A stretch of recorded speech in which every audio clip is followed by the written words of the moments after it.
तो hello students, आज जो हमारा क्लास होने वाला है वो है थ्योरी ऑफ इलेक्ट्रोकेमिस्ट्री। तो हम इसके थ्योरी पार्ट को जल्दी जल्दी रिवाइज करेंगे। उसके बाद इससे रिलेटेड पीवाईक्यू और डीपीपीस देखेंगे। तो बिना टाइम वेस्ट किए क्लास स्टार्ट करते हैं जल्दी हम। Disclaimer: the images, text and other materials used in our presentations are for educational purposes only. We respect the intellectual property rights of the original creators and owners. If you are the owner and have any concerns or issues, please contact us at sathi@iitk.ac.in and we shall remove the same. So अगर मैं weightage की बात करूं तो 3.6% weightage होता है electrochemistry का।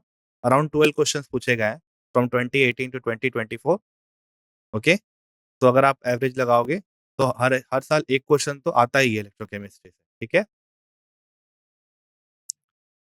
अब बात करते हैं डिस्ट्रीब्यूशन की। तो दो क्वेश्चन आए हैं 2024 में फैराडेज लॉज ऑफ इलेक्ट्रोलाइसिस से। फिर अगर मैं 2023 की बात करूं तो उस ईयर में भी दो क्वेश्चन आए हैं गिब्स फ्री एनर्जी और कंडक्टिविटी से। अगर स्पेसिफिकली मैं मेंशन करूं तो सेल पोटेंशियल और सेल कांस्टेंट। इसी तरीके से 2022, 2020 और 2019 में भी दो दो क्वेश्चन पूछे गए हैं। तो मतलब एवरेज जो है वो अबव 1 रह रहा है। So this chapter is obviously very important. तो now we will move to the first theory. सबसे पहले हम समझते हैं कि इलेक्ट्रोकेमिकल सेल होता क्या है। सो इलेक्ट्रोकेमिकल सेल अगर मैं बात करूं तो वो कन्वर्ट करता है केमिकल एनर्जी को इलेक्ट्रिकल एनर्जी में या फिर इलेक्ट्रिकल एनर्जी को केमिकल एनर्जी में। तो ये एक ब्रॉडर टर्म है। अब इसके अंदर जो सब डिवीजन होता है वो कन्वर्जन के ऑर्डर पे डिपेंड करता है कि हमारा chemical energy to electrical energy conversion हो रहा है या फिर इलेक्ट्रिकल टू केमिकल कन्वर्जन हो रहा है। एग्जाम्पल्स की अगर मैं बात करूं तो पहला एग्जाम्पल है डैनियल सेल, जो कि एक केमिकल एनर्जी को इलेक्ट्रिकल एनर्जी में बदलने का काम करता है। और ये जो प्रोसेस होता है, जो केमिकल रिएक्शन होता है, वो एक रेडॉक्स रिएक्शन होता है। उसका सेल इक्वेशन कुछ इस तरीके से है: Zn प्लस Cu2 प्लस। तो Zn यहाँ क्या हो रहा है? Zn यहाँ पे ऑक्सीडाइज हो रहा है क्योंकि ये दो इलेक्ट्रॉन रिलीज कर रहा है। और वहीं हमारा कॉपर 2 प्लस आयन जो है वो इलेक्ट्रॉन एक्सेप्ट करके कॉपर सॉलिड बना रहा है। तो जिंक का ऑक्सीडेशन हो रहा है और कॉपर 2 प्लस का रिडक्शन हो रहा है। जैसा कि मैंने कहा कि यहाँ पे दो पॉसिबिलिटीज है। केमिकल एनर्जी को हम इलेक्ट्रिकल एनर्जी में कन्वर्ट कर सकते हैं और इलेक्ट्रिकल एनर्जी को केमिकल एनर्जी में कन्वर्ट कर सकते हैं। इसको समझाने के लिए यहाँ पर एक डायग्राम दिया गया है डैनियल सेल का ही। पर हम क्या कर रहे हैं कि इस डैनियल सेल को कन्वर्ट कर रहे हैं from the way of chemical energy to electrical energy to chemical energy. समझते हैं कैसे? सपोज आपने क्या किया, आपने अपना सेटअप किया पूरा, सेल सेल रखा, यहाँ पे सॉल्ट ब्रिज लगाया और कैथोड और एनोड दोनों यहाँ पे पुटअप कर दिए और इनको इनके एक्वस सॉल्यूशन में डिप कर दिया। नॉर्मल जो केस है वो क्या है? नॉर्मल केस कहता है कि जिंक का ऑक्सीडेशन होगा और कॉपर 2 प्लस का रिडक्शन होगा। सपोज हम इस सेल में एक्सटीरियर तरीके से एक करंट अप्लाई कर रहे हैं। पहले केस में वो जो करंट है वो 1.1 वोल्ट से ज्यादा है। अब ये 1.1 वोल्ट क्या है? ये 1.1 वोल्ट ई नॉट सेल है। मतलब कि अगर हम सारे जो कंस्टिट्यूएंट्स है उनको अगर स्टैंडर्ड फॉर्म में लेंगे तो उस केस में जो इलेक्ट्रोड पोटेंशियल होता है उसे हम बोलते हैं स्टैंडर्ड इलेक्ट्रोड पोटेंशियल। और यहाँ पे हमने स्टैंडर्ड केस ही लिया है और इसीलिए जो इस सेल का ईएमएफ होगा 1.1 होगा। अगर हम इस ईएमएफ से कम पोटेंशियल अप्लाई करें तो क्या होगा? उस केस में हमारा जो कन्वर्जन होगा वो नॉर्मल होगा, जो कि डैनियल सेल में होता है chemical energy to electrical energy. Second case में हमने क्या किया? हमने अपना वोल्टेज और बढ़ाया और इस बार हमने क्या किया? वोल्टेज को ला करके 1.1 वोल्ट के इक्वल पे रख दिया। मतलब अब क्या किया हमने? जो अपोजिंग फोर्स था उसको हमने क्या कर दिया? इक्वल कर दिया अपने रिडॉक्स रिएक्शन से। अब ऐसे केस में क्या होगा? कोई भी इलेक्ट्रॉन फ्लो नहीं होगा और कोई भी केमिकल रिएक्शन नहीं होगा, मतलब कंप्लीट स्टॉप आ जाएगा एक। नेक्स्ट वाले केस में हम क्या कर रहे हैं कि हम इस डैनियल सेल को कन्वर्ट कर दे रहे हैं एक इलेक्ट्रोलाइटिक सेल में। कैसे? एक ज्यादा पोटेंशियल अप्लाई करके, जो कि 1.1 से ज्यादा है, ठीक है। तो इस तरीके से हमारा क्या हुआ कि हमारा अप्लाइड पोटेंशियल सेल के पोटेंशियल से ज्यादा हो गया, जिस कारण से इलेक्ट्रोलाइटिक सेल का आविष्कार हुआ, ठीक है। तो यहाँ पे क्या हो रहा है, इलेक्ट्रोलाइटिक सेल का काम हो रहा है। तो ये जो पिक्चर है, ये बहुत ही अच्छे तरीके से डिपिक्ट करती है कि कैसे हम एक गिवन सेल को सबसे पहले गैल्वेनिक सेल से एक न्यूट्रल में बदले और न्यूट्रल से ले आके फिर इलेक्ट्रोलाइटिक सेल में कन्वर्ट कर दे। अब इनमें अलग-अलग चीजें हो रही है। अगर मैं बात करूं गैल्वेनिक सेल की, तो गैल्वेनिक सेल में क्या होता है, इलेक्ट्रॉन फ्लो करता है जिंक्स होते हुए, एनोड्स होते हुए कैथोड की तरफ। जब हम एक्सटर्नल पोटेंशियल ज्यादा लगा दे तो क्या होगा, फिर एनोड से फ्लो करेगा करंट कैथोड की तरफ, अपोजिट होगा, राइट। तो ये है हमारा एक सेटअप जिससे हम 3 कंडीशन से दोनों तरीके के सेल को समझ सकते हैं, जो कि है गैल्वेनिक सेल और इलेक्ट्रोलाइटिक सेल। और यहाँ पे ई एक्सटर्नल जो अप्लाई हो रहा है, वो अप्लाई करने के लिए हमने किसका यूज किया, उसके लिए हमने इस बैटरी का यूज किया। चीजें समझ में आ गई। अब थोड़ा-सा इन पे और ब्रीफ करते हैं चीज़ों को कि क्या होता है गैल्वेनिक सेल, है ना? और उसपे थोड़ा क्वालिटेटिव एनालिसिस, क्वांटिटेटिव एनालिसिस दोनों लगाते हैं, ताकि हम प्रॉपर ईएमएफ कैलकुलेशन कर सकें। तो सबसे पहले बात आती है गैल्वेनिक सेल की, जो कि एक स्पॉन्टेनियस रेडॉक्स रिएक्शन के केमिकल एनर्जी को यूज़ करके इलेक्ट्रिकल एनर्जी प्रोड्यूस करता है। याद रखना, रिएक्शन कैसा होना चाहिए? स्पॉन्टेनियस होना चाहिए, मतलब डेल्टा जी नेगेटिव होनी चाहिए, तभी हमें इलेक्ट्रिकल एनर्जी मिलेगी। एग्जाम्पल के लिए अगेन हम डैनियल सेल का एग्जाम्पल ले सकते हैं, ये बहुत ही अच्छा एग्जाम्पल है। इससे हमें ये भी पता चल रहा है कहीं ना कहीं कि जिंक का जो रिडक्शन पोटेंशियल है ना, जिंक का रिडक्शन पोटेंशियल क्या है, ज्यादा है।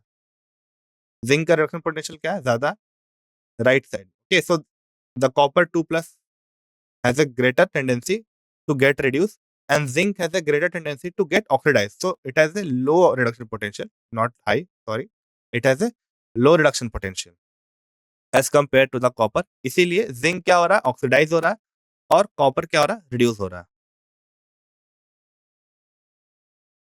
अब इस रिएक्शन को अगर हम चाहें तो दो हाफ रिएक्शन पे बांट सकते हैं, और ये जानना बहुत ही इंपॉर्टेंट है कि हाफ रिएक्शंस होते क्या है। जैसे कि अगर हम चाहें तो ये पहला रिएक्शन है, Cu2 प्लस से Cu जा रहा है। सपोज हमने इस पार्ट को आइसोलेट कर लिया। अब क्योंकि चार्ज बैलेंस नहीं है, इसलिए हमने लेफ्ट साइड में क्या किया, दो इलेक्ट्रॉन जोड़ दिया। अब लेफ्ट साइड भी न्यूट्रल है और राइट साइड भी न्यूट्रल है। इसे हम क्या बोलेंगे, रिडक्शन हाफ रिएक्शन, क्योंकि हमारा स्पीसीज इलेक्ट्रॉन एक्सेप्ट कर रहा है। सिमिलरली हम अगर दूसरे पार्ट की बात करें, जहां पे जिंक जा रहा है जिंक 2 प्लस में, तो यहाँ पे जिंक क्या कर रहा है, दो इलेक्ट्रॉन रिलीज कर रहा है। दो इलेक्ट्रॉन क्यों पुट किया मैंने यहाँ पे, अगेन इक्वेशन को बैलेंस करने के लिए, इलेक्ट्रिकली न्यूट्रल करने के लिए। अब क्योंकि यहाँ पे इलेक्ट्रॉन रिलीज हो रहा है, तो ये एक ऑक्सीडेशन हाफ रिएक्शन है। सो wholly we can say that the copper electrode can be called as the reduction half cell and the zinc electrode is called as the oxidation half cell. जब हम इस सेल को setup करते हैं तो एक potential difference पैदा होता है, ठीक है, और इसको हम क्या बोलते हैं, electrode potential of the given cell. और जब हम इस सेटअप को एक स्टैंडर्ड कंडीशन में करते हैं, तो उस केस में जो इलेक्ट्रोड पोटेंशियल होता है उसे हम क्या बोलते हैं, standard electrode potential. Standard case क्या होगा कि हमने कंसंट्रेशन को 1 लेना है, 1 यूनिटी लेनी है, और प्रेशर को भी क्या लेना है, 1 बार लेना है। अब यहाँ पे प्रेशर का कोई ज़्यादा इफेक्ट है नहीं, पर कुछ रिएक्शंस ऐसे होते हैं जो कि प्रेशर पर डिपेंड करते हैं, तो वहाँ पे हमें प्रेशर को भी क्या लेना है, स्टैंडर्ड लेना है। साथ ही साथ टेम्परेचर भी स्टैंडर्ड लेना है। और उस केस में जो इलेक्ट्रोड पोटेंशियल निकल के आएगा उसे हम बोलेंगे स्टैंडर्ड इलेक्ट्रोड पोटेंशियल। नेक्स्ट बात करते हैं रिडक्शन पोटेंशियल की। मैंने पहले नाम लिया था रिडक्शन पोटेंशियल का। So you can think it of a measure, और you can think it of a tendency of a chemical species to acquire electron, कि वो कितने आसानी या कितने डिफिकल्टी से इलेक्ट्रॉन एक्सेप्ट कर रहा है। इसी को हम क्या बोलते हैं, रिडक्शन पोटेंशियल, जिसकी एक स्पेसिफिक वैल्यू होती है। तो हम ये कह सकते हैं कि जिसका रिडक्शन पोटेंशियल ज्यादा है वही रिड्यूस होगा, और जिसका रिडक्शन पोटेंशियल कम है वो क्या होगा, ऑक्सीडाइज होगा। बहुत ही सिंपल सा ये टिप है। हो सकता है कि अभी ईज़ी लग रहा हो, पर जब क्वेश्चन सॉल्व करते हैं तब ये चीज़ दिमाग में नहीं आती और वहाँ पे डिफिकल्टी आती है, right? So I request all of the students to go and attempt the DPP and the PYQ. Okay, I will make you attempt in the session as well. But still, if you go and attempt it one more time, then the things would be more clear. Okay. और आपको कोई भी अगर कोई issue है और या फिर आपको लगता है कि इस थ्योरी में कुछ और ऐड होना चाहिए तो वो भी आप बता सकते हो. So the thing is same. Greater is the reduction potential, greater is the tendency to reduce. आगे हम बात करेंगे ऑक्सीडेशन सेल की. जहां पे ऑक्सीडेशन हो रहा है उसे हम क्या बोलते हैं? Oxidation half cell. और ये चीज कहाँ पे होती है? एनोड पे. अब इसे याद रखने के लिए एक बहुत ही फेमस मिमिक है जो कि है लोन, LOAN. लेफ्ट साइड पे ऑक्सीडेशन होगा और हमेशा लेफ्ट साइड पे ऑक्सीडेशन होगा. This is for the galvanic cell. और ऑक्सीडेशन होगा कहाँ? एनोड पे होगा. और एनोड का पोटेंशियल क्या होगा? नेगेटिव होगा. क्लियर है? और जहां पे हमारा रिडक्शन होगा, अब सारी चीजें अपोजिट कर दो. लेफ्ट को हम राइट कर देंगे, ऑक्सीडेशन को रिडक्शन कर देंगे, एनोड को कैथोड कर देंगे और नेगेटिव को पॉजिटिव कर देंगे. तो इस तरीके से हमारा अगला पार्ट भी क्लियर हो जाएगा. तो half cell in which reduction take place is called cathode and it has a positive potential. Now the potential difference between two electrodes in a galvanic cell is called the cell potential. और इसको हम major करते हैं volts में. और जब हमने कोई भी करंट विदड्रॉ नहीं किया होता, मतलब बिल्कुल स्टार्टिंग में जैसे ही हमने सेल को सेटअप किया, तो उस समय जो भी पोटेंशियल होता है उसे हम बोलते हैं electromotive force of the cell which is called EMF of the cell. और ज्यादातर हमारा जो फोकस रहेगा इसी ईएमएफ को कैलकुलेट करने में रहेगा. अब बात करते हैं सेल रिप्रेजेंटेशन को. क्योंकि हम पूरा डायग्राम हर समय नहीं बना सकते हैं, इसीलिए हमने एक शॉर्ट हैंड बनाया है ताकि हम पूरे इस डायग्राम को through a single equation represent कर सके ब्यूटीफुली, राइट? तो ये क्या कहता है कि हम दो फेज के बीच में एक वर्टिकल लाइन डालेंगे और सॉल्ट ब्रिज को हम डबल वर्टिकल लाइन से रिप्रेजेंट करेंगे. कैसे? सपोज हमने हमारा सेल रिएक्शन लिया जहां पे कॉपर ऑक्सीडाइज हो रहा है कॉपर 2+ में और सिल्वर रिड्यूस हो रहा है सिल्वर में, मतलब Ag+ is going to Ag, right? तो कॉपर का क्या हो रहा है? ऑक्सीडेशन हो रहा है. और सिल्वर का क्या हो रहा है? रिडक्शन हो रहा है. तो कॉपर का ऑक्सीडेशन हो रहा है तो कॉपर को हमने किस साइड लेना है? अपने मिमिक के अकॉर्डिंग लोन है, लेफ्ट के साइड ऑक्सीडेशन लेना है, राइट के साइड रिडक्शन लेना. तो कॉपर लेफ्ट पर रहेगा और सिल्वर राइट पे. तो हमारा हाफ सेल रिएक्शन कैसा दिखेगा? सबसे पहले बात करते हैं Ag+ की. So Ag+ is getting 2 electron because it has a coefficient of 2, so we have taken 2 electron here, right? उसी तरीके से एनोड पे जहां पे ऑक्सीडेशन हो रहा है वहां पे कॉपर कहा जा रहा है कॉपर 2+ में. अगेन यहाँ पे इलेक्ट्रोनेटिलिटी मेंटेन करने के लिए हमने 2 इलेक्ट्रॉन लिखे हैं राइट साइड में. ये हमने क्यों किया? ताकि हम समझ सके थोड़े क्लियर तरीके से किसका रिडक्शन हो रहा है, किसका ऑक्सीडेशन हो रहा है. जब आप ये काम करते रहोगे तो चीजें ऑब्वियस हो जाएगी, फिर आप डायरेक्टली सेल रिप्रेजेंटेशन लिख सकते हो, है ना? तो ये रहा हमारा सेल रिप्रेजेंटेशन और इससे क्वेश्चन आ चुका है नीट 2013 में. और बहुत ही सिंपल क्वेश्चन बनता है, ज्यादा कुछ नहीं सोचना हमें. पहले तो देखना है हमें रिडक्शन किसका हो रहा है और ऑक्सीडेशन किसका हो रहा है. तो हमने देख चुका है, हमने ये चीज देख चुकी है. ऑक्सीडेशन किसका हो रहा है? कॉपर का. कॉपर किस में जा रहा है? कॉपर 2+ में. So copper is going to copper 2+ and we are putting this species in the left hand side क्योंकि लेफ्ट साइड में किस क्या होता है? ऑक्सीडेशन होता है. उसी तरीके से जिसका रिडक्शन होता है, याद रखना कोएफिशिएंट कभी हम इंक्लूड नहीं करते सेल रिप्रेजेंटेशन में, है ना? Ag+ कहाँ जा रहा है? Ag में जा रहा है. अब जैसा जैसा फ्लो है वैसे वैसे ही लिखना हमें. Cu अगर Cu2+ में जा रहा है तो पहले हम Cu फिर Cu2+ लिखेंगे. Ag+ Ag में जा रहा है तो हम पहले Ag+ और Ag लिखेंगे. जहां पे हमने सिंगल वर्टिकल लाइन दिया है दोनों ऑक्सीडेशन और रिडक्शन के लिए. ऐसा क्यों किया हमने? क्योंकि कॉपर का जो इलेक्ट्रोड है वो सॉलिड फेज में है और कॉपर 2+ का जो इलेक्ट्रोड है वो एक्वस फेज या फिर लिक्विड फेज में है. अब दो डिफरेंट फेजेस को हमें क्या करना है? रिप्रेजेंट करना है. उसके लिए हमने क्या किया? फेज बाउंड्री का रिप्रेजेंटेशन यहाँ पुट किया जो कि है एक वर्टिकल लाइन. और वही चीज हमने रिडक्शन के केस में भी किया. देन दो वर्टिकल लाइन क्या रिप्रेजेंट कर रही है? हमारा सॉल्ट ब्रिज, अभी आपने जब देखा होगा अपना पूरा सेटअप, तो वहां पे आपने एक सॉल्ट ब्रिज देखा होगा, तो सॉल्ट ब्रिज को रिप्रेजेंट करने के लिए हम डबल वर्टिकल लाइन का यूज करते हैं। नेक्स्ट, अगर हमें ईएमएफ कैलकुलेट करना है तो हम क्या करेंगे, सिंपली जिसका रिडक्शन हो रहा है उसका रिडक्शन पोटेंशियल माइनस जिसका ऑक्सीडेशन हो रहा है उसका रिडक्शन पोटेंशियल। क्लियर है? तो इस तरीके से हम क्या निकाल सकते हैं, किसी भी गिवन सेल का ईएमएफ कैलकुलेट कर सकते हैं। नेक्स्ट मूव करता हूं मैं मेजरमेंट ऑफ इलेक्ट्रोड पोटेंशियल की तरफ। तो किसी भी चीज को क्वांटिफाई करने के लिए हमें एक स्टैंडर्ड पेज लेना होता है।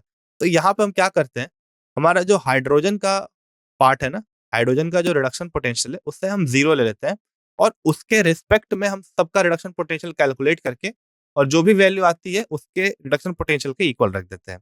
सिंपल है बिल्कुल। हमें क्या करना है, हाइड्रोजन का जो रिडक्शन पोटेंशियल है उसे जीरो ले लेना है।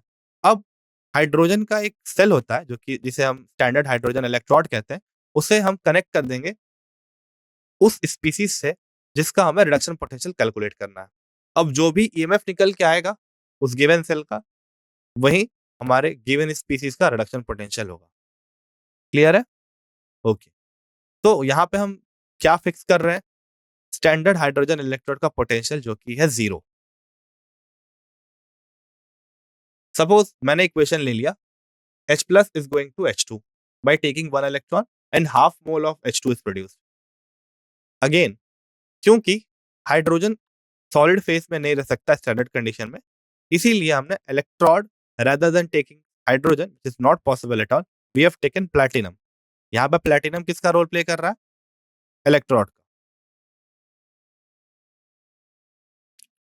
So if I talk about the platinum electrode, we have a metal which is coated with the platinum black, और फिर हम इसी इलेक्ट्रोड को जो कि प्लैटिनम इलेक्ट्रोड है इसे डिप करते हैं एसिडिक सॉल्यूशन में where the concentration of H plus is 1 molar, जो कि एक स्टैंडर्ड कंडीशन है क्योंकि ये एक स्टैंडर्ड हाइड्रोजन इलेक्ट्रोड है।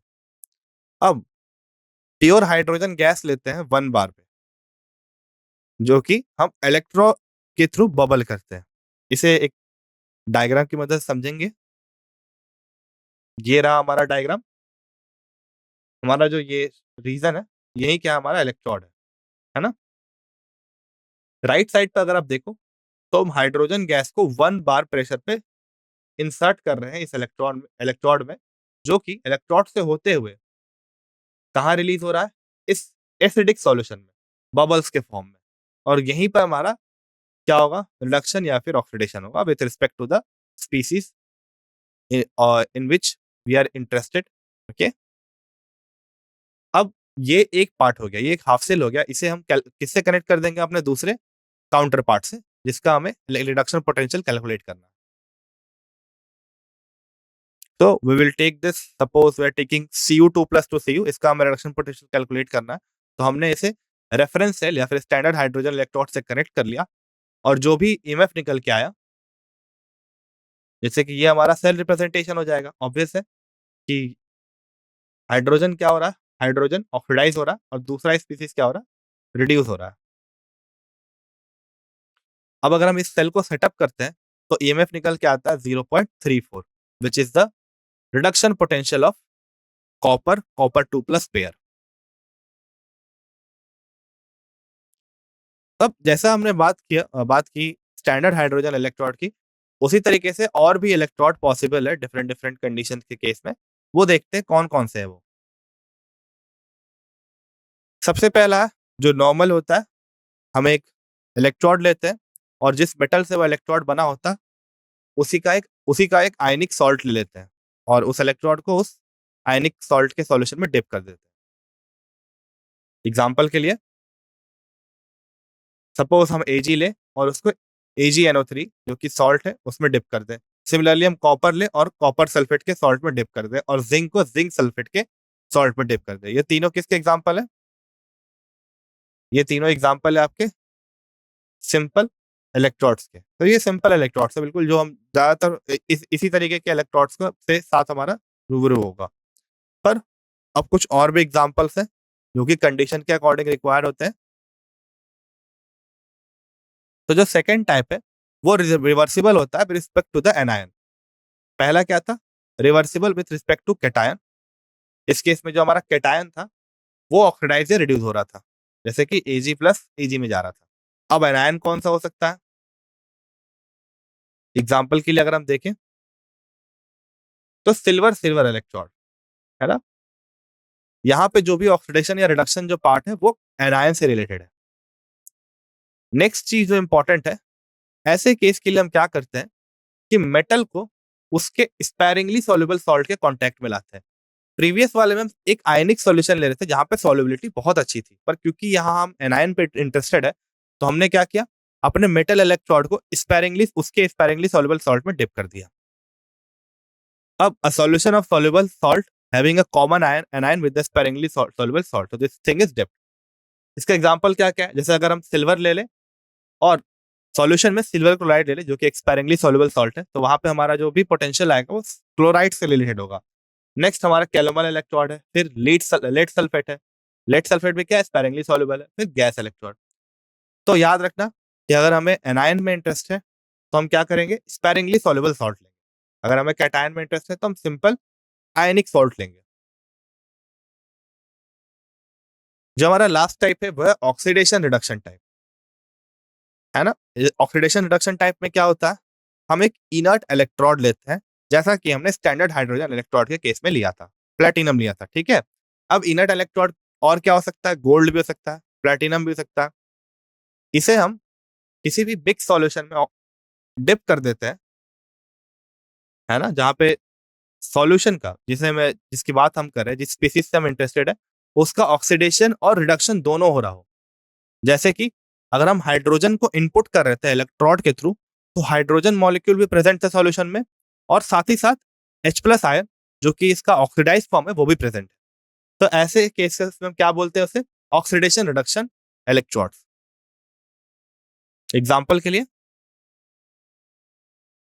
सपोज हमने Fe2+ और Fe3+ ले लिया, ठीक है? Fe2+ और Fe3+ का केस ले लिया, और इसके लिए हमने आयरन का मेटल नहीं लेकर के प्लेटिनम लिया है।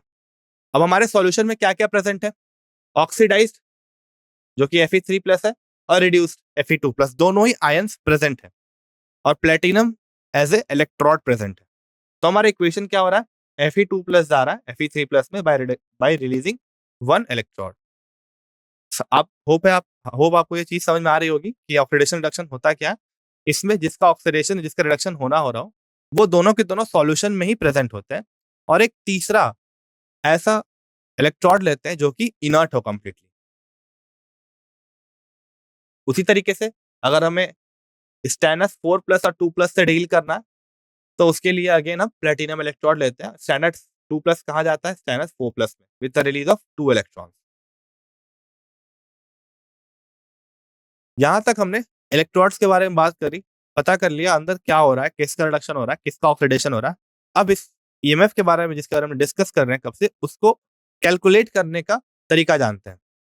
सपोज हमारे पास कोई इलेक्ट्रोड रिएक्शन है जहां पे हमारा मेटल N+ ऑक्सीडेशन स्टेट से 0 ऑक्सीडेशन स्टेट में जा रहा है by getting N electrons, right? So if I try to measure it with respect to standard hydrogen electrode, इसे हम कैसे रिप्रेजेंट कर सकते हैं?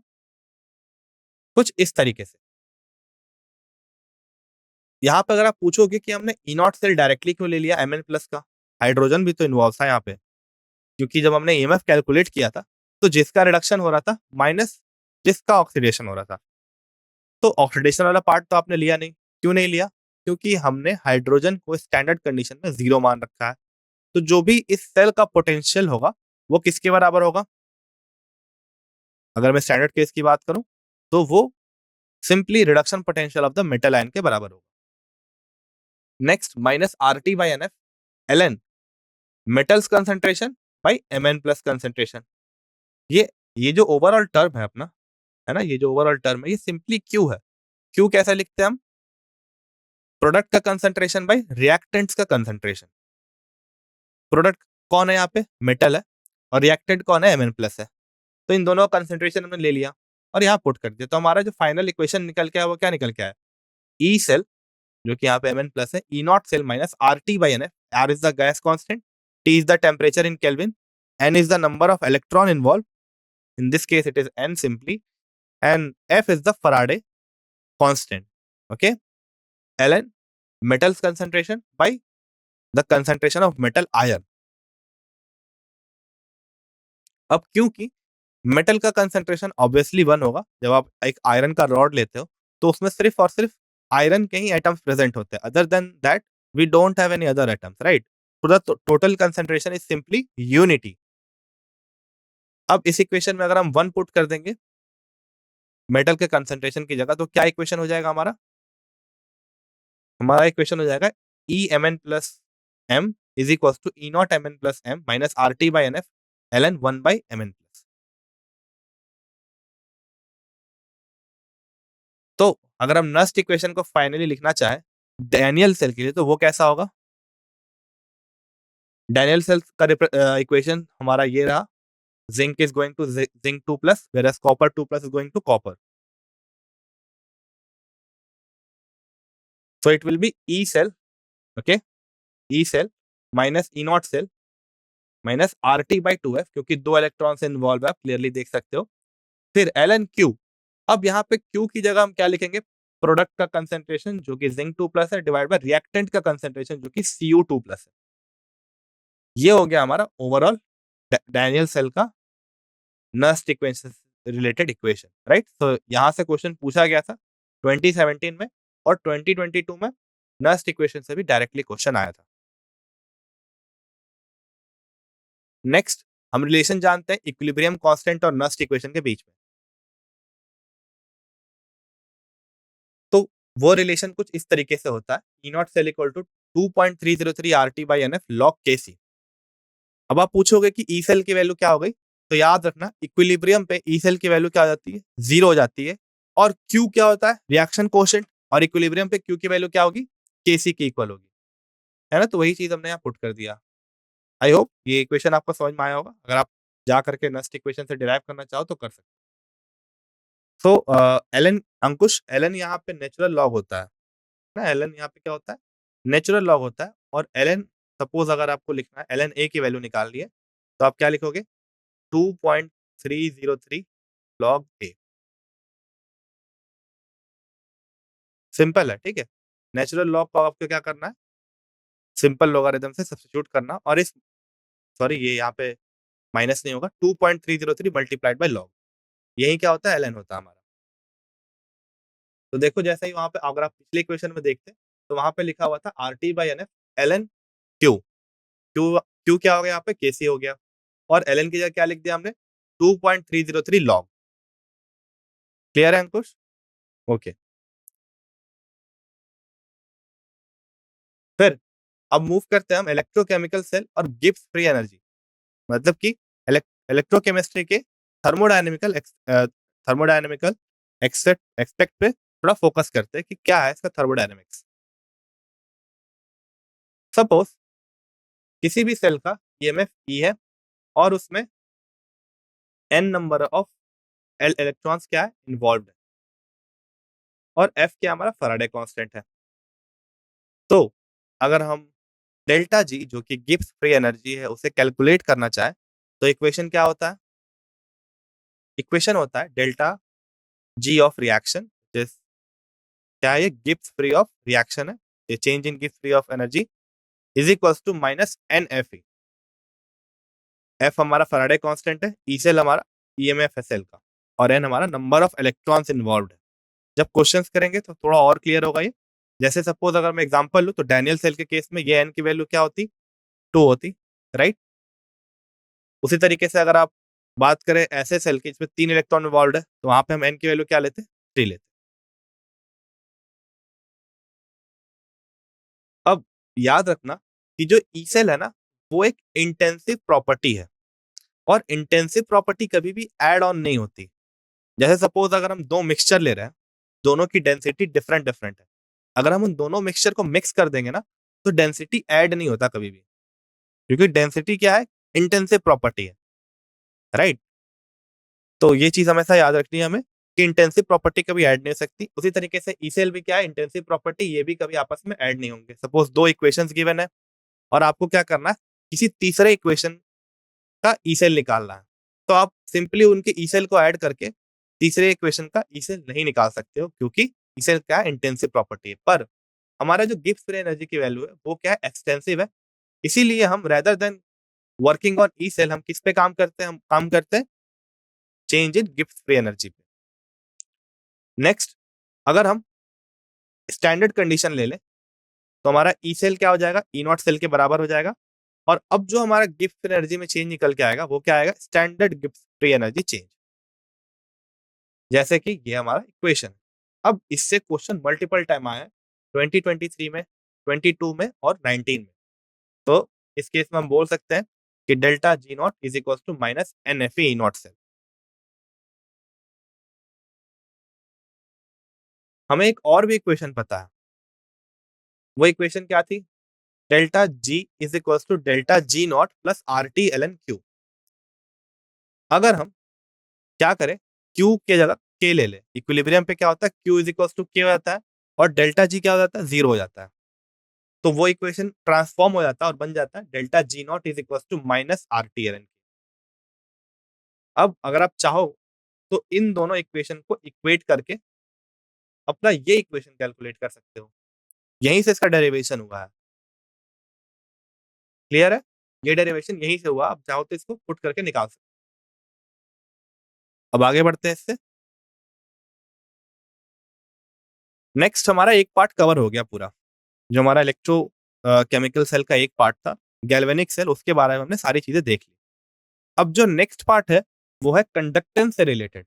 कंडक्टेंस मतलब कोई अगर आपने इलेक्ट्रोलाइट लिया है तो उसमें कैसा कंडक्टेंस हो रहा है, आयंस फ्लो कैसे कर रहे हैं, कितनी स्पीड से फ्लो कर रहे हैं, उनकी मोबिलिटी क्या है, क्या क्या चीजें उन्हें इफेक्ट करती है, सारे फैक्टर्स हम इस पार्ट में स्टडी करेंगे। तो ये दूसरा पार्ट है इलेक्ट्रोकेमिस्ट्री का। तीन पार्ट होता है इस चैप्टर का। एक गैल्वेनिक सेल हो जाता है, नस्ट इक्वेशन के साथ आ जाता है, उसका थर्मोडायनेमिकल एक्सपेक्ट आ जाता है। दूसरा जो पार्ट होता है वो फैराडेज लॉ होता है, दो लॉ होते हैं, उसको गवर्निंग सारे इक्वेशंस हमारे होते हैं। और तीसरा पार्ट ये कंडक्टेंस होता है। ये पूरा चैप्टर इन तीन पार्ट्स में डिवाइड कर दो आप चाहो तो आसानी से इसे कवर कर सकते हो। तो अब मैं इसके दूसरे पार्ट की तरफ मूव कर रहा हूँ। सो यहाँ पे हम जैसे कि बात करेंगे रेजिस्टेंस की। सबसे पहले जो चीज हमें डिस्कस करनी है वो है रेजिस्टेंस, और इसको हम पढ़ चुके हैं फिजिक्स में भी। यहाँ पे चीजें थोड़ी डिफरेंट है क्योंकि वहां पे मेटालिक कंडक्शन था, मेटल में इलेक्ट्रॉन्स फ्लो हो रहे थे, यहाँ पे इलेक्ट्रोलाइट में क्या हो रहा है, इलेक्ट्रॉन फ्लो कर रहा है। तो हम बोल सकते हैं कि रेजिस्टेंस का यूनिट क्या है, ओम है। इसका रिप्रेजेंटेशन ऐसा होता है। नेक्स्ट हमारा एक नोन इक्वेशन है, R is equal to rho L by A, जहां पे रो हमारा क्या है, स्पेसिफिक रेजिस्टेंस है और आर हमारा रेजिस्टेंस है। स्पेसिफिक वर्ड कब आया, जब हमने एल और ए को 1 कर दिया। मतलब अगर हमने लेंथ ले लिया 1 यूनिट और एरिया ले लिया 1 यूनिट स्क्वायर, तो उस केस में रेजिस्टेंस जो है वो अपने रो के इक्वल हो जाएगा। और इसीलिए से हम क्या बोलते हैं, स्पेसिफिक रेजिस्टेंस। अब ऐसी चीजें आपने बार बार पूरे केमिस्ट्री या फिजिक्स में देखी होगी। जैसे कि अगर हम हीट कैपेसिटी की बात करें, वहां पर अगर हम मोल को 1 रख देते हैं तो उसे हम बोलते हैं मोलर हीट कैपेसिटी। वही अगर हम मास को 1 रख देते हैं तो हम बोलते हैं स्पेसिफिक हीट कैपेसिटी। तो ये स्पेसिफिक वर्ड क्या होता है, यूनिटी से रिलेटेड होता है, जब हम चीजों को यूनिटी कर दें, जैसे कि लेंथ और एरिया को।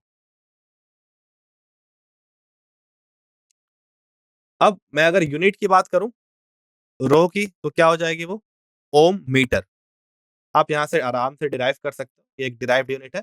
एरिया इस साइड जाएगा तो मीटर स्क्वायर होगा, लेंथ नीचे आएगा तो मीटर होगा। अब एक पावर कट हो जाएगा जिससे ये यूनिट क्या निकल के आ जाएगी, ohm metre. And this is the SI unit of specific resistance और रेजिस्टिविटी। ये दोनों ही टर्म रो के लिए यूज होते हैं। अब रेजिस्टेंस का उल्टा मतलब रेसिप्रोकल कहलाता है कंडक्टेंस, जिसको रिप्रेजेंट करते हैं हम कैपिटल जी से। So we can say that G is equal to 1 by R. अब आप आर की वैल्यू यहां से पुट करोगे तो वो निकल के आएगी ए बाई रो इंटू एल। जैसे हमने रेजिस्टेंस को 1 बाई किया तो वो कंडक्टेंस हो गया। अगर हम रेजिस्टिविटी को 1 बाई करेंगे दैट इज 1 बाई रो, तो वो कंडक्टिविटी हो जाएगा। क्लियर है? या फिर उसे हम स्पेसिफिक कंडक्टेंस भी बोल सकते हैं। तो थोड़ी-सी एनालॉजी आपको समझ में आ रही होगी। रेजिस्टेंस का उल्टा किया कंडक्टेंस, रेजिस्टिविटी का उल्टा किया कंडक्टिविटी या फिर स्पेसिफिक कंडक्टेंस। और बाकी सारी चीज़ें सेम है, फॉर्मूला सेम है, रिप्रेजेंटेशन याद रखना थोड़ा मुश्किल है, तो उस पे थोड़ा काम करना होगा आपको। कि रेजिस्टेंस को R से रिप्रेजेंट करते हैं, कंडक्टेंस को G से, रो से रिप्रेजेंट करते हैं हम स्पेसिफिक रेजिस्टेंस को, और कप्पा किसके लिए? कंडक्टेंस कंडक्टिविटी के लिए। क्लियर है? नेक्स्ट हम बात करेंगे यूनिट की। तो कंडक्टेंस का यूनिट होता है साइमन। साइमन सिंपली 1 बाई ओम को बोला जाता है, या फिर ओम इनवर्स को बोला जाता है। ओम इनवर्स को हम रिप्रेजेंट करते हैं साइमन से, जिसका सिंबल है कैपिटल एस। और अगर मैं कप्पा की बात करूं, तो कप्पा का यूनिट क्या हो जाएगा, वो हम आगे डिराइव करेंगे। वो निकल के आएगा साइमन पर मीटर या फिर पर सेंटीमीटर। देखो यहाँ पे लिखा हुआ है साइमन इज इक्वल टू पर ओम। तो एज वी हैव डिस्कस्ड कि रेजिस्टिविटी का इनवर्स क्या होता है? कंडक्टिविटी और स्पेसिफिक कंडक्टेंस, जिसको हम रिप्रेजेंट करते हैं कप्पा से। ये कप्पा है, के नहीं है। और इसकी यूनिट क्या होती है? ऐसा यूनिट होती है साइमन पर मीटर। पर जनरली हमारे डेली यूज में, अगर मैं साइंटिफिक एक्सपेरिमेंट की बात करूं, तो वहां पे हम मीटर नहीं लिख के सेंटीमीटर लेते हैं, because metre would be a broader term. जैसे कि अगर आप बात करो कि 1 metre is very long enough, और हमारा जो इलेक्ट्रोलाइटिक सेल का साइज होता है वो सेंटीमीटर के लिए ज्यादा सुटेबल होता है। अब सिंपल डिफरेंस जानने की कोशिश करते हैं कि क्या डिफरेंस होता है मेटालिक और इलेक्ट्रोलाइटिक में। तो इलेक्ट्रिकल कंडक्टेंस में अगर मेटल में फ्लो की बात करूं, तो वहां पे करंट जो आता है वो इलेक्ट्रॉन्स के मूवमेंट के कारण आता है। और इलेक्ट्रॉनिक कंडक्टेंस किस पे डिपेंड करता है? Nature and structure of metal पे, then number of valence electron पे, उसके बाद टेम्परेचर पे भी डिपेंड करेगा। जितना टेम्परेचर बढ़ेगा, वैसे वैसे क्या होगा, इलेक्ट्रिकल कंडक्टेंस घटेगा, क्योंकि कोलिजन, नंबर ऑफ कोलिजन बढ़ जाता है। वही जब मैं बात करूं कंडक्टेंस इन इलेक्ट्रोकेमिकल सेल, तो वहां पे जो फ्लो होता है वो आयंस का होता है, और आयन से क्या करते हैं, करंट को कैरी आउट करते हैं। ठीक है? और इस केस में हम कंडक्टेंस को क्या बोलते हैं? Ionic conductance. थोड़ा सा स्पेसिफिक कर रहा हूँ चीजों को, इस टर्म को याद रखना उतना इंपॉर्टेंट नहीं है, पर फिर भी बताने के लिए इलेक्ट्रोलाइटिक या फिर आयनिक कंडक्टेंस बोलते हैं, अगर कंडक्टेंस को थोड़ा स्पेसिफाई करें। जनरल टर्म में हम कंडक्टेंस टर्म का यूज करके दोनों को रिप्रेजेंट करते हैं। अब कंडक्टिविटी जो है आयनिक सॉल्यूशन, वो किस पे डिपेंड करेगी? यहाँ पे डिपेंड करेगी इलेक्ट्रोलाइट के नेचर पे, कि वो कितना डिकम्पोज हो रहा है, क्या उसके आयंस का साइज है ना, साइज ऑफ आयंस प्रोड्यूस्ड, और वो कितना सॉल्वेट हो पा रहा है, क्या एनर्जी रिलीज कर रहा है हाइड्रेट होने के बाद। देन सॉल्वेंट पे भी डिपेंड करता है, जिसमें हमने डिसॉल्व किया है, कि उसकी विस्कोसिटी क्या है, कितना ड्रैग फोर्स वो लगा रहा है। तो क्योंकि ड्रैग फोर्स बढ़ेगा, तो ऑफ कोर्स आपके जो आयंस का फ्लो है वो इंटरप्ट होगा, जिसके कारण कंडक्टर्स में दिक्कत आएगी। नेक्स्ट कंसंट्रेशन पे, तो इन सारे टर्म्स को हम डिस्कस करेंगे थ्रू इक्वेशंस, जो कि आगे आने वाले हैं। और लास्टली ये भी टेम्परेचर पे डिपेंड करता है। और अगर आप क्लियर एक डिफरेंस देखोगे, तो टेम्परेचर इंक्रीज करने पर मेटालिक कंडक्टेंस घट रहा था, पर आयनिक कंडक्टेंस क्या हो रहा है, इंक्रीज कर रहा है। It increases with the increase of temperature. Next हमारा जो प्रॉब्लम आती है, वो आती है कंडक्टिविटी को मेजर करने की, क्योंकि यहाँ पे जो सेटअप है थोड़ा सा कॉम्प्लेक्स है एज कंपेयर टू योर से मेटालिक कंडक्टेंस। वहां पे क्या था, एक बल्क मेटल था, वो इंटैक्ट था, पर यहाँ पे ये चीज नहीं है। थोड़ा सा लिक्विड का भी केस है, और चीजें थोड़ी सी डिफिकल्ट हो जाती है यहाँ पे। पर इक्वेशंस जो है वो सेम फॉलो होते हैं, है ना, वो इक्वेशंस यहाँ मेंशन किए गए हैं। नेक्स्ट एक और टर्म इंपॉर्टेंट है, cell constant, which is L by A, जिसको हम रिप्रेजेंट करते हैं जी स्टार से। और किसी भी गिवन सेल के लिए सेल कांस्टेंट चेंज नहीं हो सकता, क्योंकि सेल कांस्टेंट क्या है, एल बाई ए का रेशियो है। एल हमारा लेंथ बिटवीन इलेक्ट्रोड से, ए हमारा area of the electrolytic solution है। वही same equation G star equal to R by kappa हम बोल सकते हैं, which is equal to L by A। So from here question पूछा गया था 2023 में। अब थोड़ा सा स्पेसिफिक होता है चीजों को लेकर के, मतलब अब इलेक्ट्रोलाइटिक सॉल्यूशंस की बात करें तो उस केस में क्योंकि मोल्स इन्वॉल्व है, तो पहला जो टर्म निकल के आता है वो है मोलर कंडक्टिविटी। आप किसी भी इलेक्ट्रोलाइट को ले ले और उसके एक मोल के कारण जो भी कंडक्टेंस आएगा, है ना, जो भी कंडक्टेंस आएगा, और वो जो कंडक्टेंस है वो कब कैलकुलेट किया हमने, ऐसे कंडीशन में कैलकुलेट किया कि इलेक्ट्रोड के बीच का डिस्टेंस 1 यूनिट है और एरिया भी क्या है, 1 यूनिट स्क्वायर। तो जो भी कंडक्टेंस इस केस में निकल के आता है उसे हम बोलते हैं मोलर कंडक्टिविटी।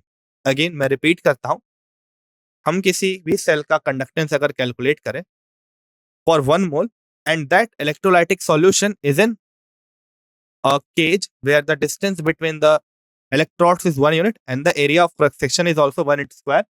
So उसके लिए जो कंडक्टेंस होता है उसकी वैल्यू क्या होती है, मोलर कंडक्टिविटी के इक्वल होती है। तो मैं ये बोल सकता हूं कि lambda M is equal to kappa by capital C, where capital C is what, it is the concentration, क्योंकि 1 मोल से रिलेटेड है। तो अगर हम कंसंट्रेशन से डिवाइड करें तो पर मोल निकल जाएगा। तो lambda m can be also written as kappa into V. V क्या हमारा, वी हमारा वो वॉल्यूम है जो कि 1 मोल इलेक्ट्रोलाइट को कंटेन कर रहा है। क्लियर है, किसको कंटेन कर रहा है, 1 मोल इलेक्ट्रोलाइट को कंटेन कर रहा है। नेक्स्ट डिराइव्ड यूनिट क्या हो जाएगा, मोलर कंडक्टिविटी का। तो कप्पा का हमने देखा था साइमन पर सेंटीमीटर, यहां हम सेंटीमीटर में डील कर रहे हैं, अगेन मैं याद दिला दूं आपको। फिर हमने क्या किया, मोलैरिटी को डिवाइड किया है 1000 से, क्योंकि मोलैरिटी जो है वो मोल पर लीटर में है और लीटर डेसीमीटर क्यूब होता है। 1 litre is equal to 1 decimetre cube. अब इस डेसीमीटर क्यूब को सेंटीमीटर क्यूब बदलने के लिए हमें 1000 से डिवाइड करना है मोलैरिटी को, जो कि ओवरऑल 1000 से मल्टीप्लाई हो जाएगा। तो ये हमारा एक बहुत ही इंपॉर्टेंट इक्वेशन है, kappa into 1000 by C, where C is the molarity in terms of mole per litre. यहां से क्वेश्चन आ चुका है 2016 में। अगर आप इस यूनिट को निकालोगे तो वो यूनिट निकल के आएगी साइमन सेंटीमीटर स्क्वायर पर मोल। तो यहां तक किसी कोई दिक्कत तो वो चैट सेक्शन में पूछ सकता है। Okay, so I will request all the students to go and attempt the DPP and PYQ again. ठीक है, दोबारा से अटेम्प्ट लो, मैं अब यहाँ बताऊंगा आपको और आप दोबारा से अटेम्प्ट लोगे तो चीजें और भी क्लियर हो जाएगी। नेक्स्ट हम बात करेंगे वेरिएशन की। हमने कहा था कि हम कंडक्टिविटी और मोलर कंडक्टिविटी को चेंज कर सकते हैं कंसंट्रेशन के अकॉर्डिंग। अब वो जो डिपेंडेंस है वो कैसा है वो समझना जरूरी है। तो सबसे इंपॉर्टेंट बात कि कंडक्टिविटी जो है वो कंसंट्रेशन के साथ घटेगी, दोनों वीक और स्ट्रॉन्ग इलेक्ट्रोलाइट के लिए। किसके लिए, वीक और स्ट्रॉन्ग इलेक्ट्रोलाइट दोनों के लिए ही। जैसे ही हम कंसंट्रेशन बढ़ाएंगे तो कंडक्टिविटी क्या करेगी, हमेशा डिक्रीज करेगी with decrease in concentration. Okay so this is for decrease in concentration. अगर हम कंसंट्रेशन घटाएंगे तो क्या होगा, कंडक्टिविटी डिक्रीज करेगी। मतलब डायरेक्ट रिलेशन है दोनों के बीच, क्योंकि number of ions per unit volume that carry the current in a solution decrease on solution। Conductivity होता क्या था, तो कंडक्टिविटी एक ऐसे कंडक्टेंस की वैल्यू है जहां पे हमने लेंथ और एरिया दोनों को यूनिटी ले लिया है। सपोज उस एरिया में या फिर उस वॉल्यूम में क्या था, इनिशियली 10 मोल प्रेजेंट थे। अगर आपने कंसंट्रेशन को क्या किया, कम कर दिया, कंसंट्रेशन को कम करते ही क्या होगा, उसी वॉल्यूम में कम आयंस प्रेजेंट होंगे। अब क्योंकि कंसंट्रेशन इंक्रीज करना मतलब सॉल्वेंट बढ़ाना और आयंस को सेम रखना, तो अब वहां पे कम आयंस प्रेजेंट है, कम आयंस प्रेजेंट है तो कंडक्टेंस कम कर पाएंगे, क्योंकि पूरा कंडक्टेंस का खेला है किस पे डिपेंड कर रहा है, आयंस पे। तो आयंस कम हो गए तो कंडक्टिविटी भी क्या हो गई, डिक्रीज कर गई। पर मोलर कंडक्टिविटी केस में ऐसा नहीं है, क्योंकि मोलर कंडक्टिविटी केस में मोल्स फिक्स कर देते हैं हम, तो मोल्स कम होने या घटने का सवाल हो पैदा ही नहीं होता। तो उस केस में क्या होता, सिंपली चीजें इंक्रीज करती है। तो याद रखना, इसमें कंफ्यूजन नहीं होनी चाहिए। कंडक्टिविटी डिक्रीज करती है कंसंट्रेशन के डिक्रीज के साथ, पर मोलर कंडक्टिविटी इंक्रीज करती है कंसंट्रेशन डिक्रीज के साथ, क्योंकि नंबर ऑफ आयन सेम है पर एरिया हमने बढ़ा दिया है, तो मूवमेंट आसान हो जाएगा। तो दोनों कॉन्सेप्ट को इस तरीके से समझना थोड़ा सा मुश्किल है, पर आप थोड़ा सा अगर इमेजिन करोगे तो आसानी से ये चीज समझ में आएगी। मैं रिपीट कर देता हूँ। कंडक्टिविटी डिक्रीज करती है कंसंट्रेशन डिक्रीज करने के साथ, क्योंकि आयंस कम हो जाते हैं उसी गिवन यूनिट एरिया में। पर मोलर कंडक्टिविटी, क्योंकि नंबर ऑफ मोल फिक्स है उसमें, तो अगर हम कंसंट्रेशन को डिक्रीज करेंगे तो आयंस क्या होंगे, दूर जाएंगे और कंडक्टेंस को बढ़ा पाएंगे, क्योंकि वहां पे कोई भी रिपल्शन या अट्रैक्शन का दिक्कत नहीं है। Now, it has been found that decrease in kappa on dilution of a solution is more compensated by increase in its volume. So ऐसा क्यों हो रहा है?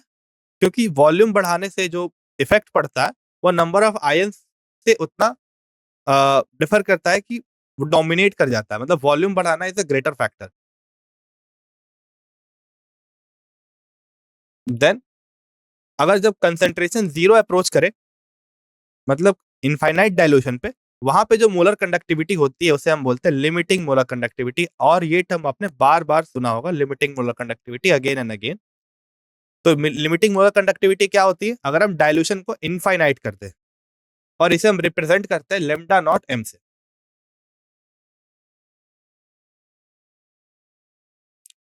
तो अब इन दोनों केसेस को एक एक करके पढ़ना चाहेंगे हम।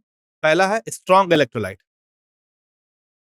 तो स्ट्रॉन्ग इलेक्ट्रोलाइट का जो डिपेंडेंस है कंसंट्रेशन पे, उसको रिप्रेजेंट करने के लिए हमने यूज किया Debye Huckel Onsager equation का, जो कि है lambda M is equal to lambda not M minus A root सी।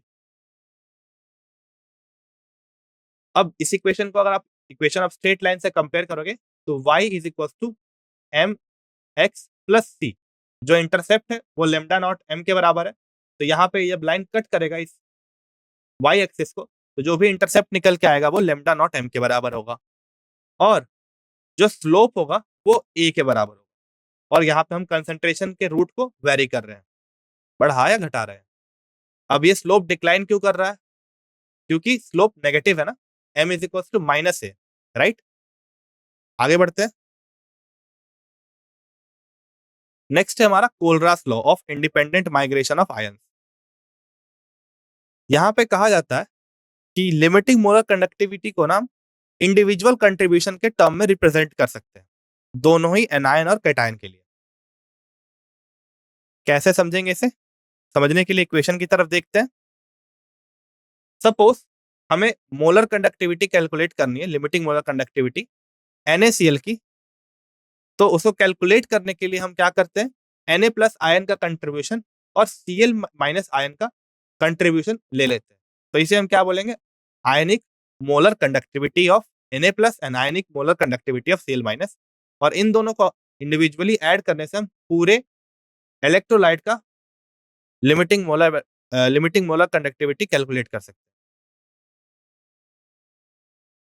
पर सपोज इस केस में Na और Cl एक एक यूनिट थे, पर मान लो कि कैटायन और एनायन कुछ काउंट में है, जैसे कि न्यू प्लस और new minus.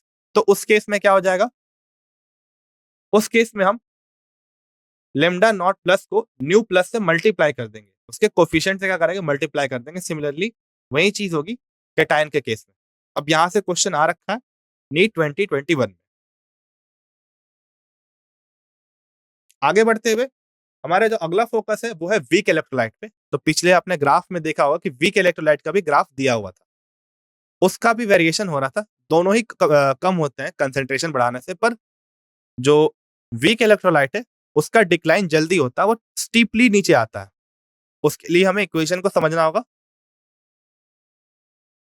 So we can say that lambda m क्या करता है, तुरंत डिक्रीज करता है जैसे ही हम क्या करें, कंसेंट्रेशन को बढ़ाएं।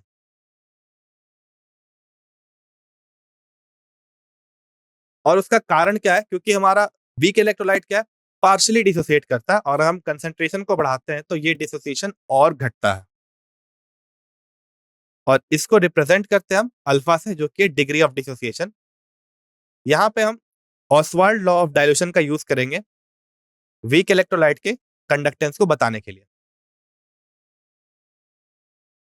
Oswald law of dilution law का पहला इक्वेशन है alpha is equal to degree of dissociation is equal to lambda m मतलब किसी भी नॉर्मल केस में molar conductivity divide by molar conductivity at infinite dilution. तो ये किसके बराबर होता है? हमारे डिग्री ऑफ डिसोसिएशन के बराबर। और ये बहुत ही इंपॉर्टेंट इक्वेशन है।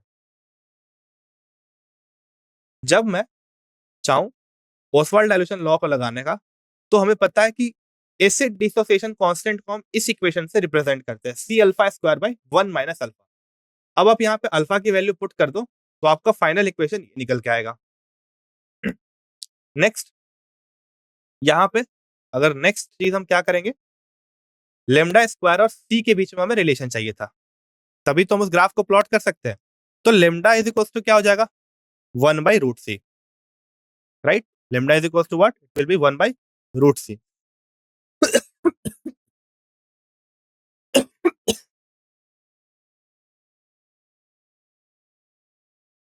इस रिलेशन से हम बोल सकते हैं कि एक पाराबोलिक कर्व आएगा। कुछ नहीं करना आपको, सारी चीजें कांस्टेंट है, लेमडा नॉट एम।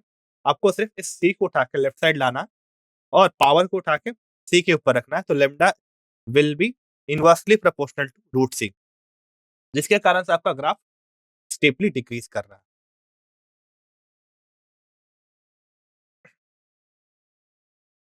अब बात करता हूं मैं कोलरास लॉ के एप्लीकेशन की।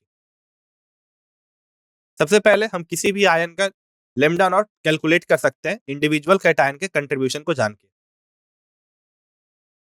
दूसरी बात, अगर आप पिछले वाले प्लॉट को देखते तो उसे हम एक्स्ट्रापोलेट करके इंटरसेप्ट नहीं निकाल सकते, जैसा कि स्ट्रॉन्ग इलेक्ट्रोलाइट के केस में पॉसिबल था। अगर हम ये नहीं कर सकते तो लिमिटिंग मोलर कंडक्टिविटी नहीं कैलकुलेट कर सकते। तो फिर हम लेमडा नॉट एम की वैल्यू कैसे जानेंगे? इसका इसका इसका जो सॉल्यूशन है वो ये है कि हम कोलरास लॉ को यहाँ पे यूज करें। सपोज आपके पास एसिटिक एसिड है, आपको उसकी लिमिटिंग मोलर कंडक्टिविटी निकालनी है। तो आप चाहो तो आपको HCl, NaCl और सोडियम एसिटेट, अगर इन तीनों को अगर मोलर कंडक्टिविटी पता है, लिमिटिंग मोलर कंडक्टिविटी, तो आप इन तीनों की मदद से एसिटिक एसिड की भी मोलर कंडक्टिविटी की वैल्यू कैलकुलेट कर सकते हो। और इससे रिलेटेड एग्जांपल आप देखोगे आगे।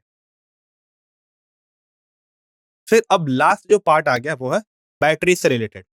तो बैटरीज से जो है मल्टीपल टाइम क्वेश्चंस आए नहीं है उतने, ज्यादातर क्वेश्चंस हमारे गिब्सन एनर्जी और थर्मोडायनामिक पार्ट से आते हैं। तो मैं इस चीज को थोड़ा जल्दी कवर करने की कोशिश करूंगा। प्राइमरी सेल बैटरीज क्या होती है? जिनको जो रिचार्जेबल नहीं होती है, ठीक है, उन्हें हम दोबारा रिचार्ज नहीं कर सकते। एक बार अगर वो यूज अप हो गई तो उसे दोबारा यूज नहीं किया जा सकता। जैसे कि पहला एग्जांपल है ग्रेफाइट कैथोड और जिंक कंटेनर। ठीक है, ये आपका पहला एग्जांपल है प्राइमरी बैटरीज का। ग्रेफाइट यहाँ पे कैथोड की तरह काम कर रहा है और जिंक जो है, जो कि कंटेनर है, वो एनोड की तरह काम कर रहा है। जो नेक्स्ट बैटरी टाइप है वो है सेकेंडरी बैटरीज। इनमें क्या पॉसिबल है? इनमें चार्जिंग पॉसिबल है। इसे हम मल्टीपल टाइम चार्ज या डिस्चार्ज कर सकते हैं। सबसे जो कॉमन सेकेंडरी सेल है वो है lead storage battery. Lead storage battery का इक्वेशन एनोड पे होता है, lead is going to the lead 2 plus, मतलब लेड का क्या हो रहा है? ऑक्सीडेशन हो रहा है। और साइमल्टेनियसली यहाँ पर अगर आप देखोगे तो Pb2 प्लस जो है वो कहाँ पे जा रहा है? Pb4 प्लस कहाँ पे जा रहा है? Pb2 प्लस में। तो यहाँ पे लेड प्लस 4 ऑक्सीडेशन से प्लस 2 ऑक्सीडेशन स्टेट में जाकर के क्या हो रहा है? रिड्यूस हो रहा है। ओवरऑल सेल रिएक्शन आप इन दोनों को ऐड करके निकाल सकते हो, 2 इलेक्ट्रॉन कैंसिल हो जाएंगे दोनों में, और फाइनल हमारा ये इक्वेशन निकल के आ जाएगा। तो ये हमारा जो रिएक्शन है, ये इलेक्ट्रिसिटी प्रोड्यूस कर रहा है। अगर हमें चार्ज करना है तो क्या करेंगे हम? इन दोनों रिएक्शंस को रिवर्स कर देंगे। मतलब कि हम ओवरऑल रिएक्शन में अगर बात करें तो हम लेफ्ट टू राइट ना जाकर के राइट टू लेफ्ट जाएंगे रिचार्जिंग के समय। ये एक इंपॉर्टेंट कॉन्सेप्ट है सेकेंडरी बैटरी से रिलेटेड, क्योंकि उस केस में क्या होता है, अगर आप स्टार्टिंग में याद करो, मैंने बताया था कि इलेक्ट्रोकेमिकल सेल में अगर आप एक ऐसा पोटेंशियल लगा दो जो कि सेल के पोटेंशियल से ज्यादा है, तो आपका रिएक्शन रिवर्स हो जाएगा। और वही चीज यहाँ पे हो रही है। अगला एक और एग्जांपल है रिचार्जेबल बैटरी का, वो है फ्यूल सेल। और ये सबसे efficient type of secondary battery है। इसका यूज अपोलो के रिसर्च मिशन में हुआ था, है ना? सो और इसका जो फैक्टर क्या है, ये इतना इंपॉर्टेंट क्यों है? क्योंकि इसमें हम जो स्पीशीज़ यूज़ करते हैं, बहुत ही सिंपल है और जो बाय प्रोडक्ट बनता है, वो सिंपल एक वाटर मॉलिक्यूल होता है, that has no harm on the environment. तो गैल्वेनिक सेल की अगर मैं बात करूँ, तो गैल्वेनिक सेल में क्या था? फ्यूल लाइक हाइड्रोजन, मीथेन और मिथेनॉल यूज़ हो रहे थे, ठीक है?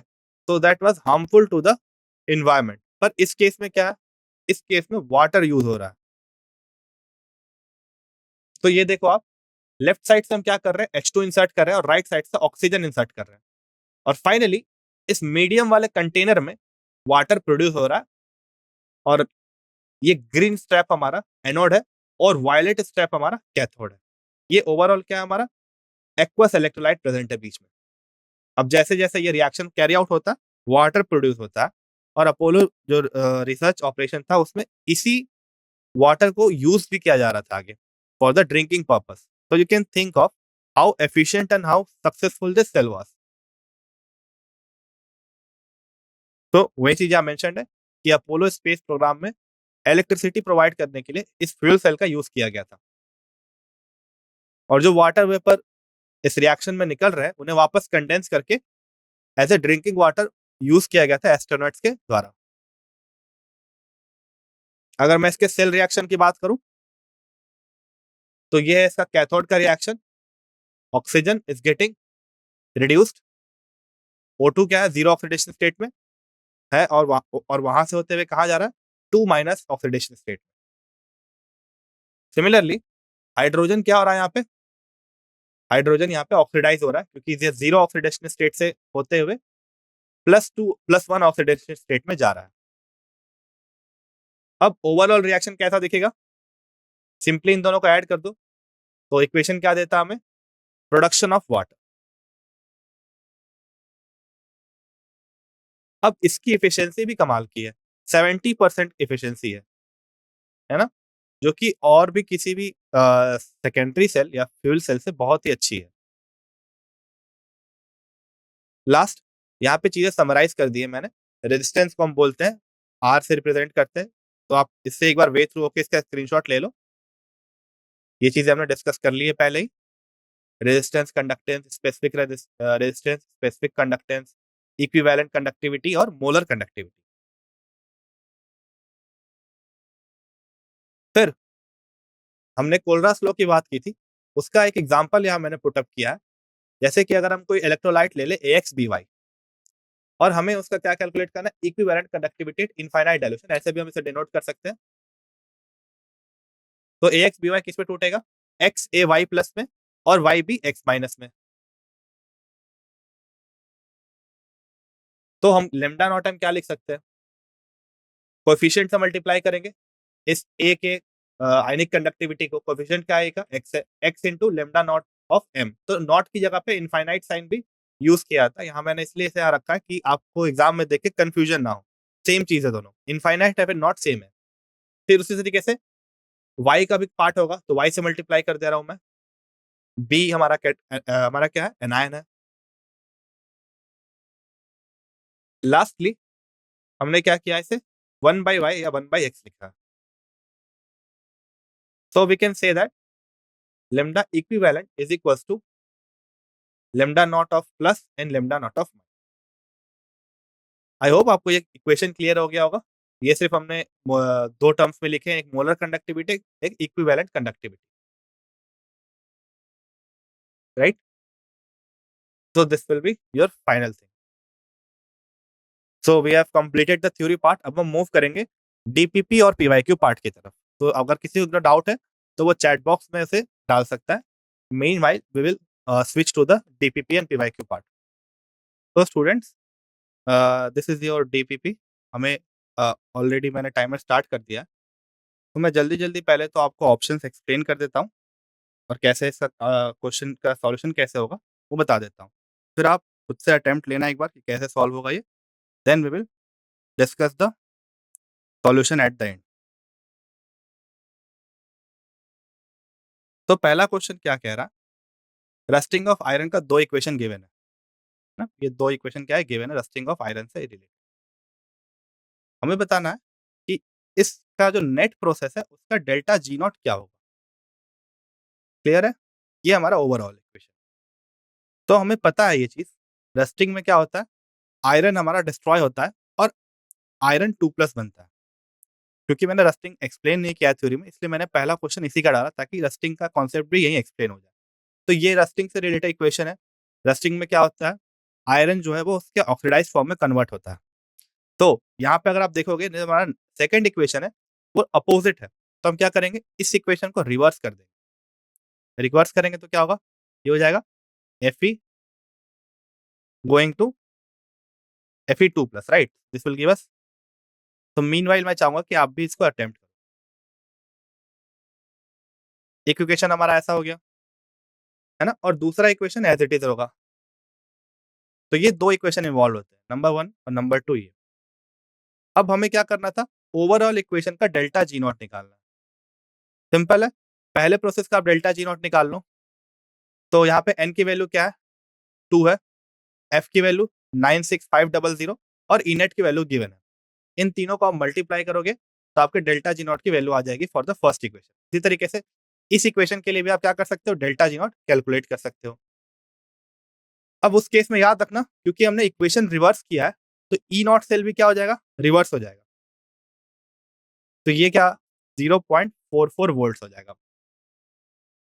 अब दोनों केसेस के लिए हम डेल्टा जी नॉट कैलकुलेट कर लेंगे और फाइनल इक्वेशन क्या है? इन दोनों का एडिशन।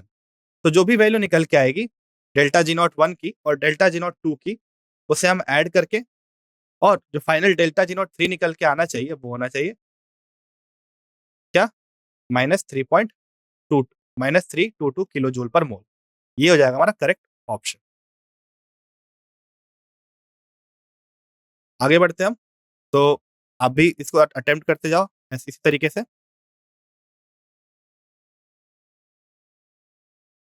तो this is our correct option. Next,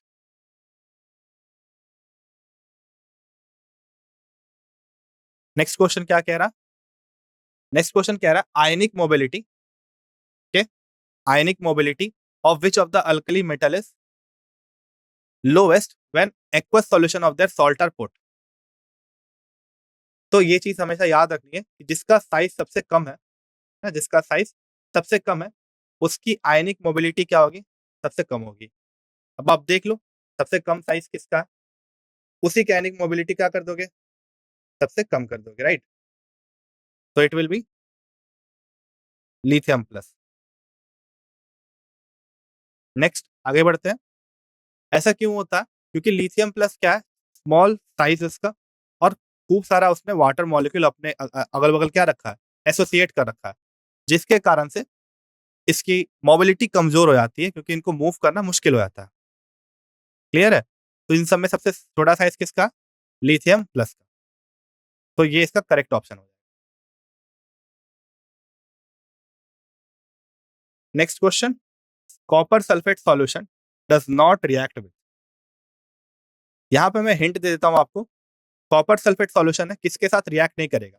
तो कॉपर 2+ जो है वो किसके साथ रिएक्ट करेगा? जिससे इलेक्ट्रॉन एक्सेप्ट कर सके, मतलब खुद रिड्यूस हो सके। अब जिस भी स्पीशीज का रिडक्शन पोटेंशियल क्या हो, कम हो कॉपर सल्फेट से, वही क्या होगा? कॉपर सल्फेट के साथ रिएक्ट करेगा। तो 4 एग्जांपल्स गिवन है हम आपके। Copper sulphate solution does not react with zinc, then iron, then we have this silver and last option is all of this. तो आप देख लो रिडक्शन पोटेंशियल की वैल्यू किसकी ज़्यादा होगी और किसकी कम होगी, फिर अकॉर्डिंगली आप कर सकते हो। फिलहाल मैं एक आर्बिट्रेरी ऑप्शन ले रहा हूँ, तो आपको एग्ज़ाम में चिंता करने की ज़रूरत नहीं है, वहाँ पे आपकी वैल्यू गिवन रहेगी रिडक्शन पोटेंशियल से रिलेटेड। आगे बढ़ते हैं। Which of the following is expected to have the highest value of molar conductivity. अब ये ना एक्सेप्शन टाइप ऑफ क्वेश्चन है। क्यों है एक्सेप्शन? क्योंकि जनरली जो हमारा ट्रेंड फॉलो होता है साइज़ और चार्ज पे डिपेंड करता है। तो सबसे पहले अगर H+ की मैं बात करूँ तो H+ ना एक अजीब तरीके का मैकेनिज्म फॉलो करता है फ्लो करने के लिए, जो कि हॉपिंग टाइप ऑफ मैकेनिज्म होता है। हॉप करता है एक आयन से दूसरे आयन की तरफ, जिसके कारण इसकी जो कंडक्टिविटी है वो मल्टीपल टाइम फैक्टर से बढ़ जाती है। क्लियर है? इसीलिए इसमें जो करेक्ट ऑप्शन होगा वो होगा डी। इसीलिए ये मैंने क्वेश्चन आपके लिए रखा है ताकि आप ये फैक्ट जान सको। तो remember H plus has a very high molar conductivity. अगला सवाल, Al2O3 is reduced by electrolysis at low potential and high current. Okay, it is reduced by electrolysis at low potential and high current. फिर पूछा गया कि अगर 4 ampere current flow कराया जाए 6 hours के लिए तो एल्युमिनियम ऑक्साइड कितना प्रोड्यूस होगा? Assuming that 100% efficiency and atomic mass of aluminium is how much? It is 27 ग्राम पर मोल। तो इस क्वेश्चन को ना यूनिट से सॉल्व करने की कोशिश करते हैं। तो ये this is a shortcut to solve it. सबसे पहले हमें पता है कि एम्पियर क्या है? करंट है। तो Q is what? It is I into T. ठीक है, टाइम गिवन है, टाइम कितना है? 6। आई कितना है? आई हमें पता नहीं, आई कैलकुलेट करना हमें। फिर Q की वैल्यू क्या होती है? Q is equal to n F, right?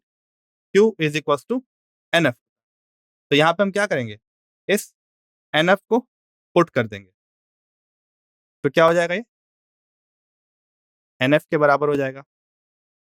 ठीक है, तो ये हो गया हमारा ओवरऑल इक्वेशन। अब हमें सबकी वैल्यूज पता है ऑलरेडी।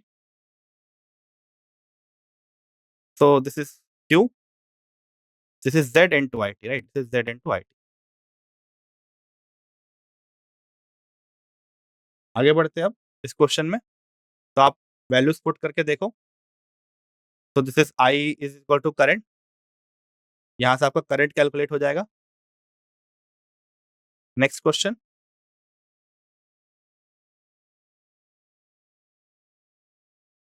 फिर on electrolysis of dilute sulphuric acid, on electrolysis of dilute sulphuric acid using platinum electrode, the product at anode is.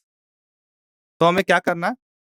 Dilute sulphuric acid के साथ इलेक्ट्रोलाइसिस करना है। ठीक है, और बताना है कि प्रोडक्ट क्या बनेगा। तो उसके लिए हमें इक्वेशन पता होनी चाहिए कि क्या इक्वेशन होता है। तो मैं इसका इक्वेशन लिखता हूँ। सबसे पहले हमें क्या करना है? H2SO4 को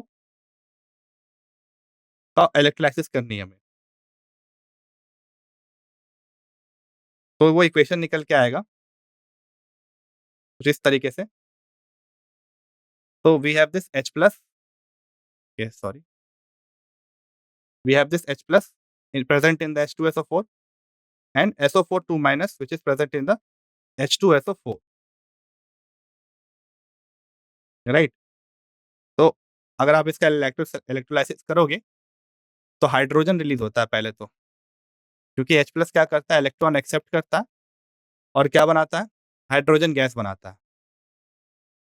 तो we can say that hydrogen plus is taking an electron and going to half H2। हमें एनोड पे बताना था। अब इस क्वेश्चन को फर्दर सॉल्व करने की जरूरत ही नहीं है, क्योंकि हमें पता है कि एनोड पे क्या होता है? ऑक्सीडेशन होता है। और ये किसका पार्ट है? ये रिडक्शन का पार्ट है, राइट? तो this is happening in the reverse way, this will give you hydrogen. तो ये इक्वेशन रिवर्स वे में होता है। करेक्ट आंसर क्या हो जाएगा आपको बताओ? So anyone who is willing to give the answer for this question? They can comment in the comment section.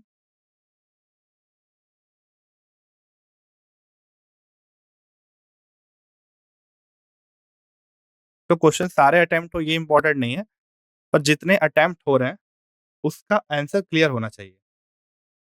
ठीक है, तो anyone who knows the electrolysis of H2SO4?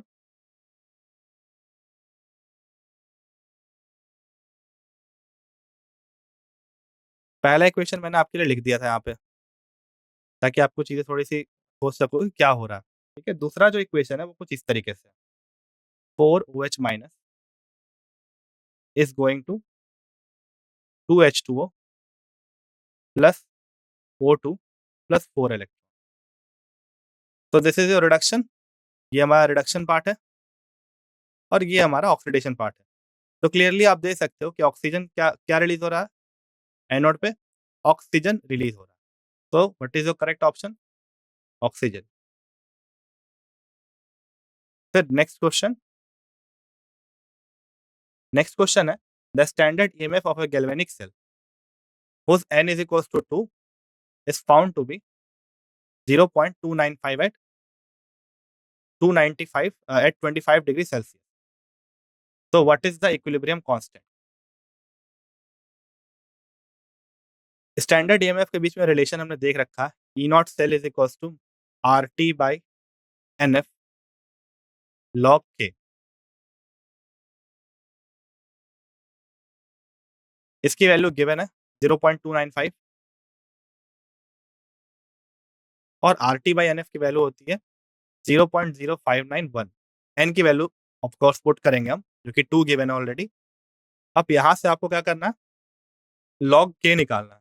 तो जब आप ये लॉग के कैलकुलेट करोगे तो उसकी वैल्यू निकल के आएगी 1 इंटू 10⁻10। क्या निकल के आएगा आंसर? तो आप इसको सॉल्व करो, meanwhile we will move to the next question.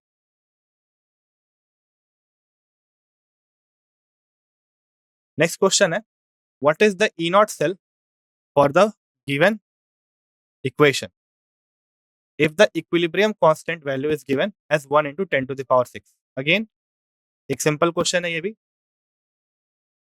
E not cell की वैल्यू हमें बतानी है और ये कितना हो जाएगा 0.0591। इस केस में 2 इलेक्ट्रॉन्स इन्वॉल्व है, क्लियर पता चल रहा है देख के, क्योंकि Cu2 प्लस 2 इलेक्ट्रॉन्स ले रहा है और Sn2 प्लस Sn4 प्लस में जा रहा है। Let's see Komalpreet it is C और नॉट। फिर ये क्या हो जाएगा log 1 into 10 to the power 6।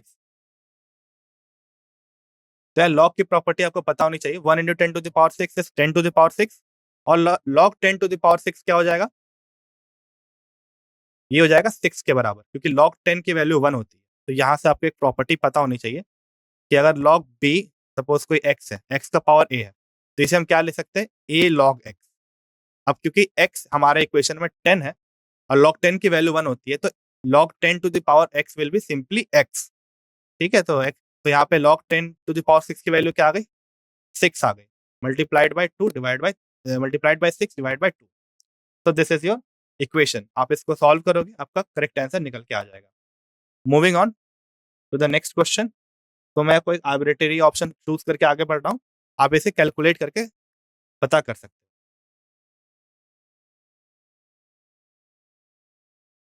हैं। देन इस क्वेश्चन में पूछा गया कि एक बटन सेल का इक्वेशन गिवन है, ठीक है, एक बटन सेल का इक्वेशन गिवन है और हाफ सेल की वैल्यू गिवन है। हमें सेल पोटेंशियल बताना है। अगर आप इस इक्वेशन में देखोगे तो Ag2O जो है वो Ags में जा रहा है, OH माइनस में जा रहा है, ठीक है। सेकंड इक्वेशन में हमारे कोई दिक्कत नहीं है, हमारे सेकंड इक्वेशन में कोई दिक्कत नहीं है। पर फर्स्ट इक्वेशन जो अगर आप देखोगे तो Zn2 प्लस किस में जा रहा है, Zn में। पर मेन इक्वेशन के अकॉर्डिंग इसका अपोजिट हो रहा है, तो हम ई सेल के वैल्यू को क्या करेंगे, नेगेटिव में ले लेंगे। हमें पता है क्या होता है अपना equation for calculating this E not cell, it is E not cell of this is equals to जिसका रिडक्शन हो रहा है उसका ई सेल, तो this is of reduction, minus जिसका ऑक्सीडेशन हो रहा है उसका ई सेल। तो रिडक्शन किसका हो रहा है, रिडक्शन हो रहा है Ag2O का, तो दिस विल बी 0.34 माइनस 0.76, यही होगा। अब इस वैल्यू को क्या करना है, रिवर्स करना था, ठीक है, क्योंकि नेगेटिव लिखा है यहाँ पे तो नेगेटिव हो जाएगा। आंसर क्या निकल के आएगा, बहुत ही सिंपल कैलकुलेशन है, ऑप्शन डी। लास्ट क्वेश्चन है हमारा। लास्ट क्वेश्चन क्या कह रहा है, कोलरास लॉ का एक हमें इक्वेशन बताना है कि कौन सा इसमें से करेक्ट स्टेटमेंट है।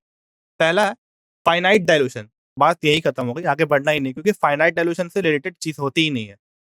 दूसरा है infinite dilution, each ion make definite contribution to the equivalent conductance of an electrolyte depending on the nature of the ion of the electrolyte.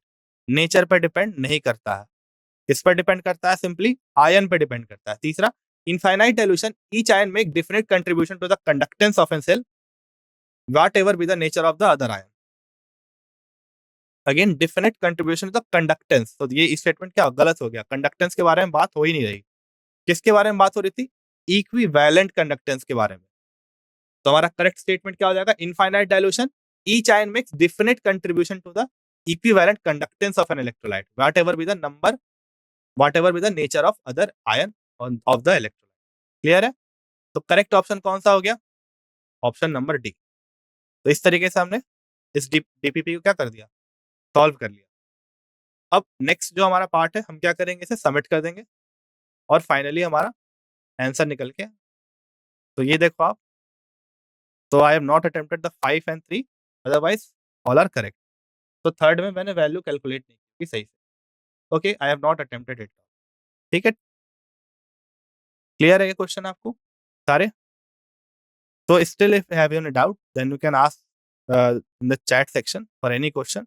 Meanwhile मैं पीवाईक्यू की तरफ मूव कर रहा हूँ. Fifth question. सबसे पहले अगर आप देखो, मैं एक एक करके सॉल्व करता हूँ. ठीक है, यहाँ पे क्या गिवन है? यहाँ पे ऑलरेडी गिवन है कि हमने करंट कितना फ्लो करवाया था? 4 into 10 to the power 4. Okay, और 6 आवर्स के लिए फ्लो करवाया था.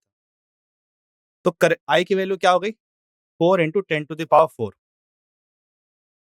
यहाँ से हमने क्या निकाला? क्यू निकाला है. Q is equal to I into t. Time given था हमारा 6 आवर्स. अब 6 आवर्स को हमें क्या करना है? कन्वर्ट करना है सेकेंड्स में. तो आवर्स को सेकंड्स में कन्वर्ट करने के लिए 3600 से मल्टीप्लाई करते हैं और 60 इंटू 60 से मल्टीप्लाई करते हैं. ये वैल्यू कैलकुलेट करोगे आप, तो ये वैल्यू निकल के आएगी 8.64 इंटू 10 टू द पावर 8. ठीक है, क्लियर है? नेक्स्ट, अब हमें पता है कि 96,500 coulomb liberates 9 gram of aluminium. ऐसा क्यों बोला गया कि 96,500 coulomb liberates 9 gram of aluminium? क्योंकि एल किस ऑक्सीडेशन स्टेट में है? +3 ऑक्सीडेशन स्टेट में. और जा कहाँ रहा है? एल में 3 इलेक्ट्रॉन ले रहा है. ठीक है, मतलब 1 मोल Al3 प्लस 3 इलेक्ट्रॉन्स ले रहा है. अब 1 मोल एल्यूमिनियम का मास कितना होता है? तो इट विल बी 27, राइट? 27 ग्राम होता है. तो हम ये बोल सकते हैं कि अगर हमें एक एल्यूमिनियम 3 प्लस को एल्यूमिनियम में ले जाना है, तो हमें 3 इलेक्ट्रॉन्स ऐड करने पड़ेंगे, या फिर 27 ग्राम एल्यूमिनियम को रिड्यूस करने के लिए 3 मोल इलेक्ट्रॉन लेने पड़ेंगे, है ना? तो 1 मोल इलेक्ट्रॉन से कितना एल्यूमिनियम रिड्यूस होगा? That will be simply 27/3 which is 9 gram. Clear है? तो अब 1 मोल इलेक्ट्रॉन का चार्ज कितना होता है? 96500. ये जो 96500 है ना, सिंपल एक इलेक्ट्रॉन का चार्ज है. एक मोल इलेक्ट्रॉन का क्या चार्ज है? वो कैसे पता चला? वो आप देख सकते हो, वैल्यू कैलकुलेट कर लो. 1.6 इंटू 10 टू द पावर -19 एक इलेक्ट्रॉन पे चार्ज है, और एक मोल इलेक्ट्रॉन कितने इलेक्ट्रॉन्स हो गए? 6.022 इंटू 10 टू द पावर 23. इस वैल्यू को आप कैलकुलेट करो, वो अराउंड 96498 के बराबर आएगी. उसको हम अप्रोक्सीमेट लेके 96500 लेते हैं. क्लियर है ये चीज? अब यहां से हमें पता चल गया कि हमारा 1 मोल इलेक्ट्रॉन 9 ग्राम एल्यूमिनियम प्रोड्यूस कर रहा है, और हमें किसके लिए कैलकुलेट करना है? 8.64 इंटू 10 टू द पावर 8 के लिए. तो क्या किया हमने? यूनिटरी मेथड लगाया, 9/96500 कर दिया into 8.64 into 10 to the power 8, right? So this will give you 8.1 into 10 to the power 4. कोई दिक्कत है यहाँ तक? तो मैंने फॉर्मूला पे नहीं जाके यूनिटरी मेथड से कैलकुलेट किया. दोबारा रिपीट कर देता हूँ. सबसे पहले हमने चार्ज कैलकुलेट कर लिया कूलम के टर्म में, क्योंकि हमें करंट पता था और टाइम पता था. फिर हमें पता था कि 1 मोल इलेक्ट्रॉन 9 ग्राम एल्यूमिनियम को रिड्यूस कर रहा है, वो हमने यहाँ इस इक्वेशन से देखा. तो 8.64 इंटू 10 टू द पावर 8 कितना करेगा? तो यूनिटरी मेथड है, 9/96500 into this, so this will give you this. I hope आपको ये चीज क्लियर हो गई होगी। अब हम मूव करने वाले पीवाईक्यू की तरफ। कोई और डाउट है तो पूछ सकते हो। नेक्स्ट क्वेश्चन अगेन एक इलेक्ट्रोलाइसिस का ही क्वेश्चन है ये, फैराडे लॉ ऑफ इलेक्ट्रोलाइसिस से। ये क्वेश्चन कैसे सॉल्व होगा? एक इक्वेशन गिवन है जहां पे हमारा डाइक्रोमेट जो है वो क्या हो रहा है, रिड्यूस हो रहा है, +6 से +3 ऑक्सीडेशन स्टेट की तरफ जा रहा है। नेक्स्ट हमें बताना है कि कितने इलेक्ट्रिसिटी इन कूलम रिक्वायर है ताकि हम 1 मोल Cr2O7 माइनस को क्या कर सके, रिड्यूस कर सके। यहाँ पे आप देख सकते हो कि Cr2O7 2 माइनस के 1 मोल को रिड्यूस करने के लिए हमें 6 मोल्स इलेक्ट्रॉन की रिक्वायरमेंट है ना? तो 6 मोल्स इलेक्ट्रॉन पे जितना भी चार्ज होगा वही क्या होगा हमारा charge in coulomb to reduce this 1 mole. तो बहुत ही सिंपल क्वेश्चन है ये तो। हमें क्या करना है, हमें 1 मोल इलेक्ट्रॉन का चार्ज पता है व्हिच इज 96500। अब क्योंकि हमारे डाइक्रोमेट में 6 मोल इलेक्ट्रॉन रिक्वायर्ड है तो हमें इस वैल्यू को 6 को 96500 से मल्टीप्लाई कर देना। तो I am taking option B as the correct one. Hope this answer will be right. Next question देखते हैं। ई नॉट सेल गिवन है हमारे गिवन इक्वेशन के लिए। यहाँ 2 क्वेश्चन एक साथ पूछे गए। पहला तो हमें ई नॉट सेल की वैल्यू कैलकुलेट करनी है और दूसरी बात क्या है, दूसरी हमें ई सेल की वैल्यू कैलकुलेट करनी है। तो ई नॉट सेल तो हम आसानी से निकाल सकते हैं क्योंकि दोनों पेयर का ई नॉट गिवन है। क्रोमियम 3 प्लस से क्रोमियम की तरफ जा रहा है। अब यहाँ पे आपको मैं एक शॉर्टकट बताता हूँ ई नॉट सेल वैल्यू कैलकुलेट करने के लिए ताकि आपको याद ना रखना पड़े किससे किसको सब्सट्रैक्ट करना है। इन केस आपको दिक्कत होती तब आप ये अप्लाई कर सकते हो। अगर दिक्कत नहीं होती फिर आप कोई दिक्कत नहीं, इस आप अपने तरीके से चल सकते हो। जिनको दिक्कत होती है उनके लिए, जैसे कि अगर आप इस इक्वेशन में देखोगे तो क्रोमियम जो है वो क्या हो रहा है, ऑक्सीडाइज हो रहा है। ठीक है, और क्रोमियम क्या हो रहा है, ऑक्सीडाइज हो रहा है। तो हम क्रोमियम का ऑक्सीडेशन पोटेंशियल लेंगे, पर हमारे पास क्या गिवन है, क्रोमियम का रिडक्शन पोटेंशियल। अब रिडक्शन पोटेंशियल और ऑक्सीडेशन पोटेंशियल के बीच में रिलेशन क्या है? सपोज हमें ई नॉट Cr3 प्लस से Cr3 प्लस का निकालना हो, ये वैल्यू निकालनी हो रेदर देन दिस। छोटा सा चेंज है, Cr पहले आ गया 3 प्लस आ गया, मतलब अब ये क्या हो गया, ऑक्सीडेशन पोटेंशियल हो गया। तो अगर आपको इसकी वैल्यू निकालनी है तो आप रिडक्शन पोटेंशियल का नेगेटिव साइन ले लो, तो वैल्यू क्या हो जाएगी 0.74 वोल्ट। क्यों किया हमने, क्योंकि क्रोमियम का ऑक्सीडेशन हो रहा था। नेक्स्ट आयरन 2 प्लस का क्या हो रहा है, रिडक्शन हो रहा है, और गिवन क्या है, रिडक्शन वैल्यू। तो जिसका रिडक्शन हो रहा है उसका रिडक्शन पोटेंशियल, जिसका ऑक्सीडेशन हो रहा है उसका ऑक्सीडेशन पोटेंशियल ले लो, दोनों को ऐड कर दो। ऐड करोगे आप 0.74 plus 0.44, okay, this is minus 0.44। तो ये वैल्यू कितनी निकल के आएगी, ये वैल्यू निकल के आएगी 0.30 वोल्ट। एक आंसर हमारा निकल गया, तो बाकी के 2 ऑप्शन एलिमिनेट हो गए यहां से। अब दूसरा पार्ट भी निकालना हमें, इसकी वैल्यू क्या आएगी, वो कैसे करेंगे हम, वापस जाते हैं अपने नस्ट इक्वेशन वाले फॉर्मूले पे। वो क्या है, E cell equal to E not cell minus R T by N F log Q. ठीक है, मैं क्वेश्चन थोड़े धीरे सॉल्व कर रहा हूं ताकि आप समझ सको। In case time goes up we can look at the solution part और वहां से भी हम क्वेश्चन देख सकते हैं। तो ई नॉट सेल हमने निकाला था 0.30, वो मैंने यहाँ पे रख दिया। आर टी बाई एफ की वैल्यू होती है 25 डिग्री सेल्सियस टेम्परेचर लिया हुआ है, इसीलिए ये वैल्यू फिक्स है 0.05991। तो याद रखना ये वैल्यू 25 डिग्री सेल्सियस पे, किसी और पे मत लेना, गलती हो जाएगी। एफ की वैल्यू क्या है, वो हमने पुट कर लिया। एन इलेक्ट्रॉन्स कितने इन्वॉल्व है इसमें, एक में 3 इन्वॉल्व है, एक में 2 इन्वॉल्व है। जब ऐसा केस आए तो दोनों का मल्टीपल ले लिया करो विच इज 6। लास्ट क्या है, लास्ट हमारे लॉग क्यू लेना हमें, Q which is reaction quotient. तो राइट साइड में आप रिएक्शन का देखोगे तो हमें Cr3 प्लस मिल रहा है। Cr3 प्लस का कंसेंट्रेशन 0.1 गिवन है। चलो कोई दिक्कत नहीं है। Fe2 प्लस का क्या हो जाएगा 0.01।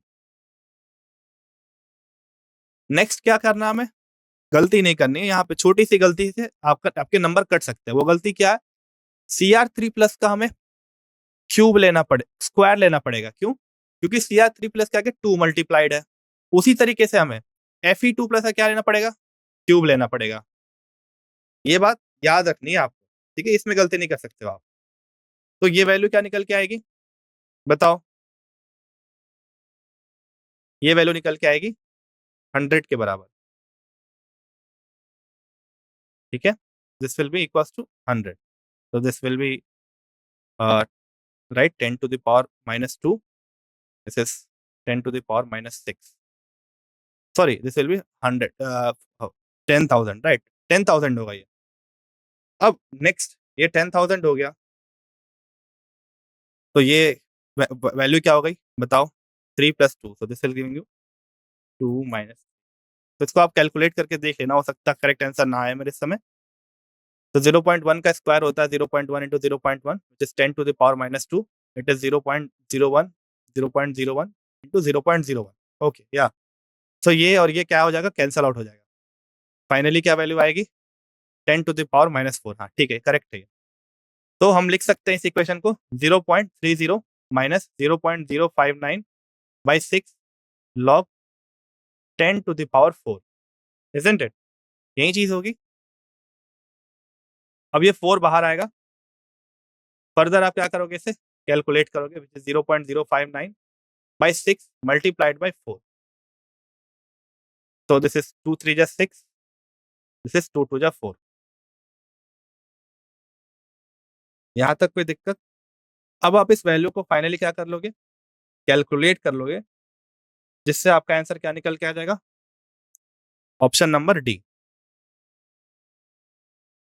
Okay, so I am going with Ankush. He's saying option number D. Let's see if it is correct or not.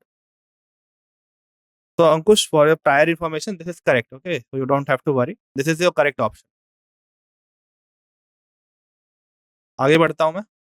अगला क्वेश्चन है, at 298 Kelvin, the molar conductivity of NH4Cl, NaOH और KCl तीनों का molar conductivity given है infinite dilution पे। आपको क्या करना है, आपको इनकी मदद से NH4OH का निकालना है। किसका यूज करेंगे यहाँ पे हम, कोलरास लॉ का यूज करेंगे। NH4OH में कौन कौन से आयंस इन्वॉल्व है, NH4 प्लस और OH माइनस, यही दोनों आयंस इसमें इन्वॉल्व है। अब इन दोनों को यूज करके फिर हमें क्या करना है, फाइनली हमें परसेंटेज डिसोसिएशन भी निकालना है। क्या निकालना है, परसेंटेज डिसोसिएशन भी निकालना है, यानी अल्फा इंटू 100 की वैल्यू निकालनी है। तो चलो एक एक करके कैलकुलेट करते हैं इसे। अगर हमें NH4OH चाहिए तो हमें NH4 प्लस चाहिए, तो चलो ठीक है, NH4Cl ले लेते हैं हम, जिसमें क्या क्या आएगा, जिसमें हमारे NH4 प्लस की वैल्यू आएगी और Cl माइनस की भी आ जाएगी। अब हमें Cl माइनस तो चाहिए नहीं, नेक्स्ट हमें क्या चाहिए, NH4OH चाहिए। अगेन OH किसमें प्रेजेंट है, KOH में, तो हम उसको भी ऐड कर लेंगे।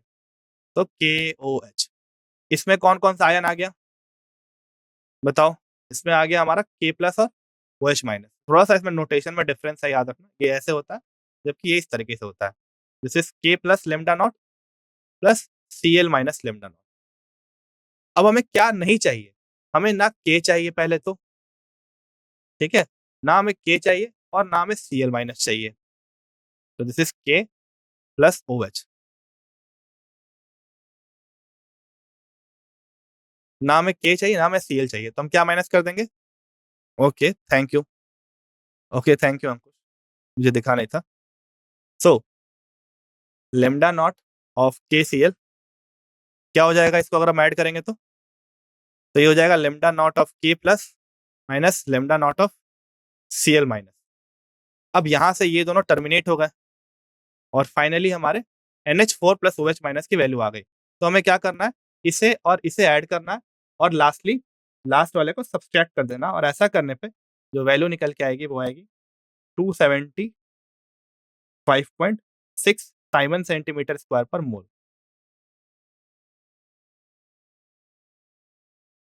तो ये हमारा पहला पार्ट हो गया, मतलब इन दोनों में से तो कोई करेक्ट ऑप्शन होगा। अगला पार्ट देखते हैं हम। तो इसे हम याद रखते हैं that lambda naught of NH4OH is equals to, so I'm solving it with you so that you can get the concept as well as learn how to attempt the DPP. Okay, so don't skip it. फिर alpha की value निकालनी है। अगर आप calculate कर लिए तो आप आगे बढ़ सकते हो। होपफुली आप जल्दी कंप्लीट कर लो मुझसे। हमें किसकी वैल्यू निकालनी है? अल्फा परसेंटेज की। और गिवन क्या है? कंसंट्रेशन गिवन है ना? कंसंट्रेशन गिवन है, साथ ही साथ लैम्डा एम गिवन है। तो अल्फा की वैल्यू क्या होती है? Lambda M by lambda naught M. इससे हम अल्फा कैलकुलेट कर सकते हैं। लैम्डा एम क्या गिवन है? Sorry, it is 25.1। Okay, it is 25.1 और ये वैल्यू हमने क्या निकाली? 275.6। इसे आप डिवाइड करोगे तो ये अप्रॉक्सीमेटली निकल के आएगी 0.091। इसे 100 से मल्टीप्लाई कर दो परसेंटेज निकालने के लिए। So alpha percentage degree of dissociation, तो ये वैल्यू आ जाएगी 9.1। करेक्ट ऑप्शन आपका क्या हो जाएगा? Option number B. अब नेक्स्ट क्वेश्चन की तरफ बढ़ते हैं। Again large one. तो इसमें ई नॉट सेल की वैल्यू गिवन है। इक्विलिब्रियम कांस्टेंट हमें कैलकुलेट करना है। हमें रिलेशन पता है, E not cell is equal to 0.059। Again ये 25 डिग्री सेल्सियस पे है, तो कोर्स हमें फिक्र करने की जरूरत नहीं है। 0.0591 by what is the number of electron? एक इलेक्ट्रॉन इन्वॉल्व है, यहाँ गिवन है। लॉग के, के की वैल्यू हमें निकालनी है क्या? द इक्विलिब्रियम कांस्टेंट, हाँ, के की वैल्यू निकालनी है। तो E not cell value 0.059 given है, तो this will be 0.59 divided by 0.0591 is equal to log K. ये वैल्यू क्या हो जाएगी? 10 के बराबर। तो के क्या हो जाएगा finally? 10 to the power 10।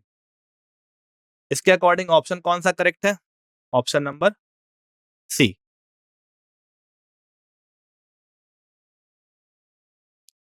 Next question. Next question क्या कह रहा हमें? हमारे पास क्या गिवन है? एक सेल रिप्रेजेंटेशन गिवन है और हमें बताना है कि अगर हम E1 कैलकुलेट करें, पहला केस क्या है E1 का? 1.0 है और that of CuSO4 is this. Okay, तो पहला कंडीशन है कि ZnSO4 का कंसंट्रेशन 0.01 और CuSO4 का 1.0। अब इसको हम चेंज करके 1.0 और 0.01 पे ले जा रहे हैं। दोनों कंडीशन में हमें E1 और E2 कैलकुलेट करना है। तो आप नस्ट इक्वेशन का यूज करके कैलकुलेट कर सकते हो। ई नॉट की वैल्यू मैं बता देता हूँ। ई नॉट की वैल्यू क्या हो जाएगी बताओ? तो क्या हमें ई नॉट की वैल्यू की जरूरत है? नहीं, क्योंकि दोनों इक्वेशंस के लिए ई नॉट की वैल्यू सेम है। याद रखना स्टैंडर्ड कंडीशन है, हमें उसके बारे में चिंता नहीं करनी। हमें किसके बारे में चिंता करनी है कि हमारा लास्ट वैल्यू क्या आ रहा है। तो अगर आप E1 निकालोगे तो वो आएगा E not cell minus some constant, जिसे मैं स्मॉल के से ऐसे ही रिप्रेजेंट कर रहा हूँ, लॉग प्रोडक्ट में क्या हमारे पास 0.01। ठीक है, और रिएक्टेंट में क्या है 1। तो ये वैल्यू क्या आ जाएगी 10 टू द पावर -2। और E2 क्या निकल के आएगा हमारा? E not cell is equals to, again मैं माइनस के ले रहा हूँ, लॉग यहाँ पे ZnSO4 का कंसंट्रेशन क्या है 1 है और इसका क्या है 0.01 है। अब जब आप इसको सॉल्व करोगे तो ये 10 टू द पावर -2 है ना, तो ई नॉट सेल क्या आ जाएगा फाइनली? +2 +2 के, और ये क्या निकल के आएगा? ई नॉट -2 के। तो यहाँ से आपको क्लियरली पता चल रहा है कि हम ई नॉट में क्या कर रहे हैं, ये वैल्यू ऐड कर रहे हैं, क्योंकि के जो वैल्यू ऑलरेडी पॉजिटिव है और यहाँ पे हम क्या कर रहे हैं, ये ओवरऑल वैल्यू घटा रहे हैं। तो हम बोल सकते हैं कि E1 will be greater than E2। तो करेक्ट ऑप्शन क्या हो जाएगा? D.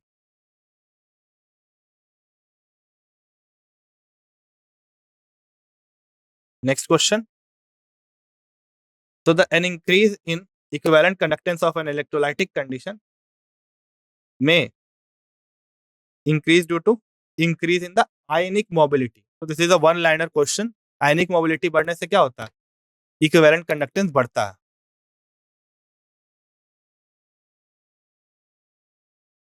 So this question I am leaving it to you because we are lagging out of time. तो मैं आपको एक रफ आइडिया दे देता हूँ कैसे सॉल्व होगा ये। ठीक है, क्वेश्चन में पूछा गया कि equivalent conductance of m/32 of a weak is this one. Equivalent conductance given है.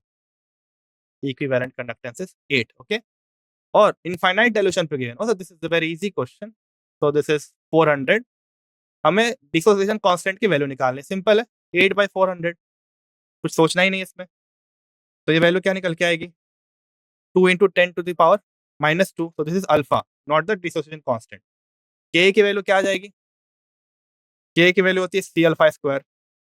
तो C कंसंट्रेशन गिवन है m/32, which will be 1/32 multiplied by alpha square 2 into 10 to the power -2. ये वैल्यू आएगी 1.25 into 10 to the power -2. Easy है.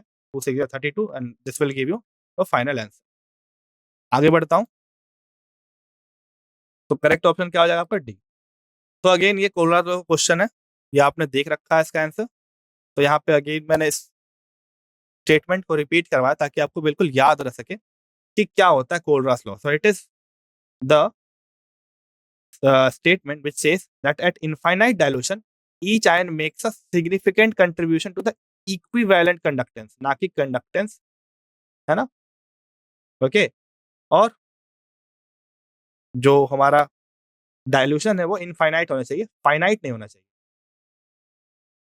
और जो nature पे depend नहीं करेगा, इलेक्ट्रोलाइट के नेचर पे बिल्कुल भी डिपेंड नहीं करेगा. आप किसी भी आयन को घटाया बढ़ा सकते हो. इसीलिए ये वाला स्टेटमेंट करेक्ट है. तो आप देख लो, पहले वाले में ये चीज गलत थी, दूसरे वाले में नेचर ऑफ इलेक्ट्रोलाइट, और तीसरे में कंडक्टेंस वर्ड गलत था. इसीलिए हमारा स्टेटमेंट कौन सा हो गया?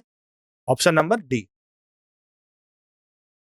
So last question again from the ionic mobility. यहां आपको बताना था कि the sequence of ionic mobility in aqueous solution is, मैंने डिस्कस किया था शुरू में कि जैसे जैसे साइज बढ़ता चला जाता है वैसे वैसे आयनिक मोबिलिटी घटते जाती है. सबसे ज्यादा आयनिक मोबिलिटी किसकी होगी?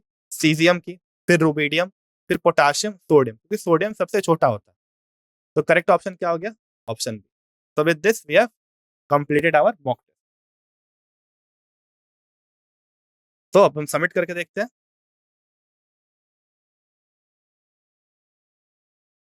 So there is one incorrect. Okay. So you can just go and check back the calculation. So hope the answer will be D. Okay. Answer will be D for this question. You don't have to worry. The correct option will be D. ठीक है, ये हमने attempt लिया था. Okay. तो इस चीज को समझने के लिए हमें ना थोड़ा सा रस्टिंग का जो प्रोसेस है वो क्लियरली समझना पड़ेगा कि होता क्या है रस्टिंग में. ठीक है, कि रस्टिंग में हमारा होता क्या है, ये हमें अच्छे से समझना पड़ेगा. तो let me take the pen. Wait a minute. Okay.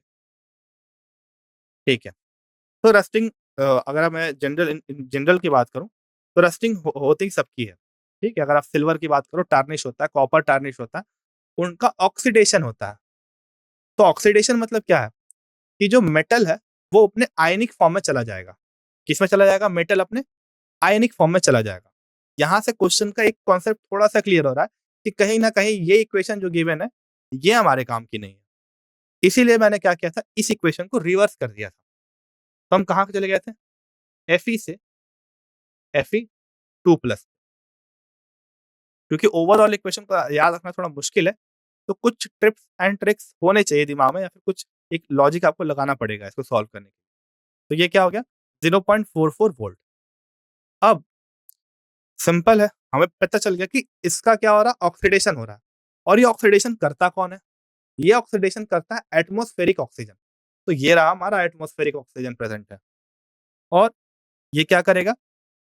जो हमारा मॉइस्चर है वो कहीं ना कहीं H+ कंसेंट्रेशन एक छोटे से अमाउंट पे कंटेन कर ही रहा है, जो कि 10 to the power -7 होता है. ये आपने देख रखा है प्योर वाटर में. ये इसी H+ कंसेंट्रेशन का यूज करके और ऑक्सीजन, एटमॉस्फेरिक ऑक्सीजन को यूज करके हमारे आयरन को ऑक्सीडाइज कर देता है, और खुद क्या होता है? रिड्यूस होकर वाटर बनाता है लिक्विड फॉर्म में. क्लियर है? हमें इस पूरे प्रोसेस के लिए डेल्टा जी नॉट कैलकुलेट करना था. तो पहले वाले प्रोसेस में क्या हो रहा है? रिडक्शन हो रहा है, और इसकी डेल्टा जी की वैल्यू क्या आएगी? इलेक्ट्रॉन कितने इन्वॉल्व है? एक. फैराडे कांस्टेंट क्या है? 96500. साथ ही साथ ई की वैल्यू 1.23. ठीक है, ये हो गया पहला. डेल्टा G2 क्या होगा हमारा? 2 इलेक्ट्रॉन अगेन इन्वॉल्व है. 0.44 लेंगे पॉजिटिव में, क्योंकि हमने इक्वेशन रिवर्स किया. याद रखना, आयरन का ऑक्सीडेशन हो रहा है. सिंपल सी बात है ना, वो अपने एक्वस स्टेट में जा रहा है. अगर अपने मेटेलिक स्टेट में रहता तो फिर तो रस्टिंग ही नहीं हुई, हमारे आयरन का नुकसान ही नहीं हुआ। नुकसान कब होगा? जब वो ऑक्सीडाइज हो जाए, सॉल्ट बना दे। ठीक है। अब वो क्या बनाता है? आयरन का सॉल्ट बनता है ऑक्सीजन के साथ। Anyways, multiplied by Faraday's 96500। अब इन दोनों इक्वेशन को अगर आप ऐड करोगे तो ओवरऑल रस्टिंग का क्या निकल जाएगा? आपका इक्वेशन निकल जाएगा। सपोज दिस इक्वेशन है, this one, not this one, right? इस वाले का नहीं। ठीक है, हमारा इंटरेस्ट इससे खत्म हो चुका है। अब इन दोनों को क्या करेंगे हम? कैलकुलेट करके और फाइनली डेल्टा G1 और डेल्टा G2 निकाल के हम क्या करेंगे? इसको कैलकुलेट कर लेंगे, जिससे हमारा ओवरऑल इक्वेशन निकल के आ जाएगा। तो डेल्टा G3 क्या आएगा? Delta G1 plus delta G। आप इसे कैलकुलेट करो, फाइनली आपका आंसर देखो। आप, मैंने भी यही किया, 3 निकाला, 1 निकाला, 2 निकाला। तो this is of 1, this is of 2, we have added this and we got the value. Okay? Okay. The correct answer will be D. You don't have to worry. This is wrongly attempted. So we will correct it. So this is option number D will be correct. Okay, you don't have to worry. आप calculate करके देखना, इसका option D आएगा। सो with this I am ending my lecture. So if you have any doubt, you can put it in the forum, or after this remember कि आपको सारे के सारे डीपीपी और पीवाईक्यू जो मैं यहाँ करवा रहा हूँ, वो आपको क्लास खत्म होने के बाद दोबारा से अटेम्प्ट करने चाहिए, ताकि चीजें क्लियर। इसी सारे कॉन्सेप्ट के अराउंड ही सारे क्वेश्चन आएंगे आपको। आपको इसके बाहर नहीं जाना है। ठीक है? बिल्कुल ही आसान है। ठीक है? ओके। तो थैंक यू।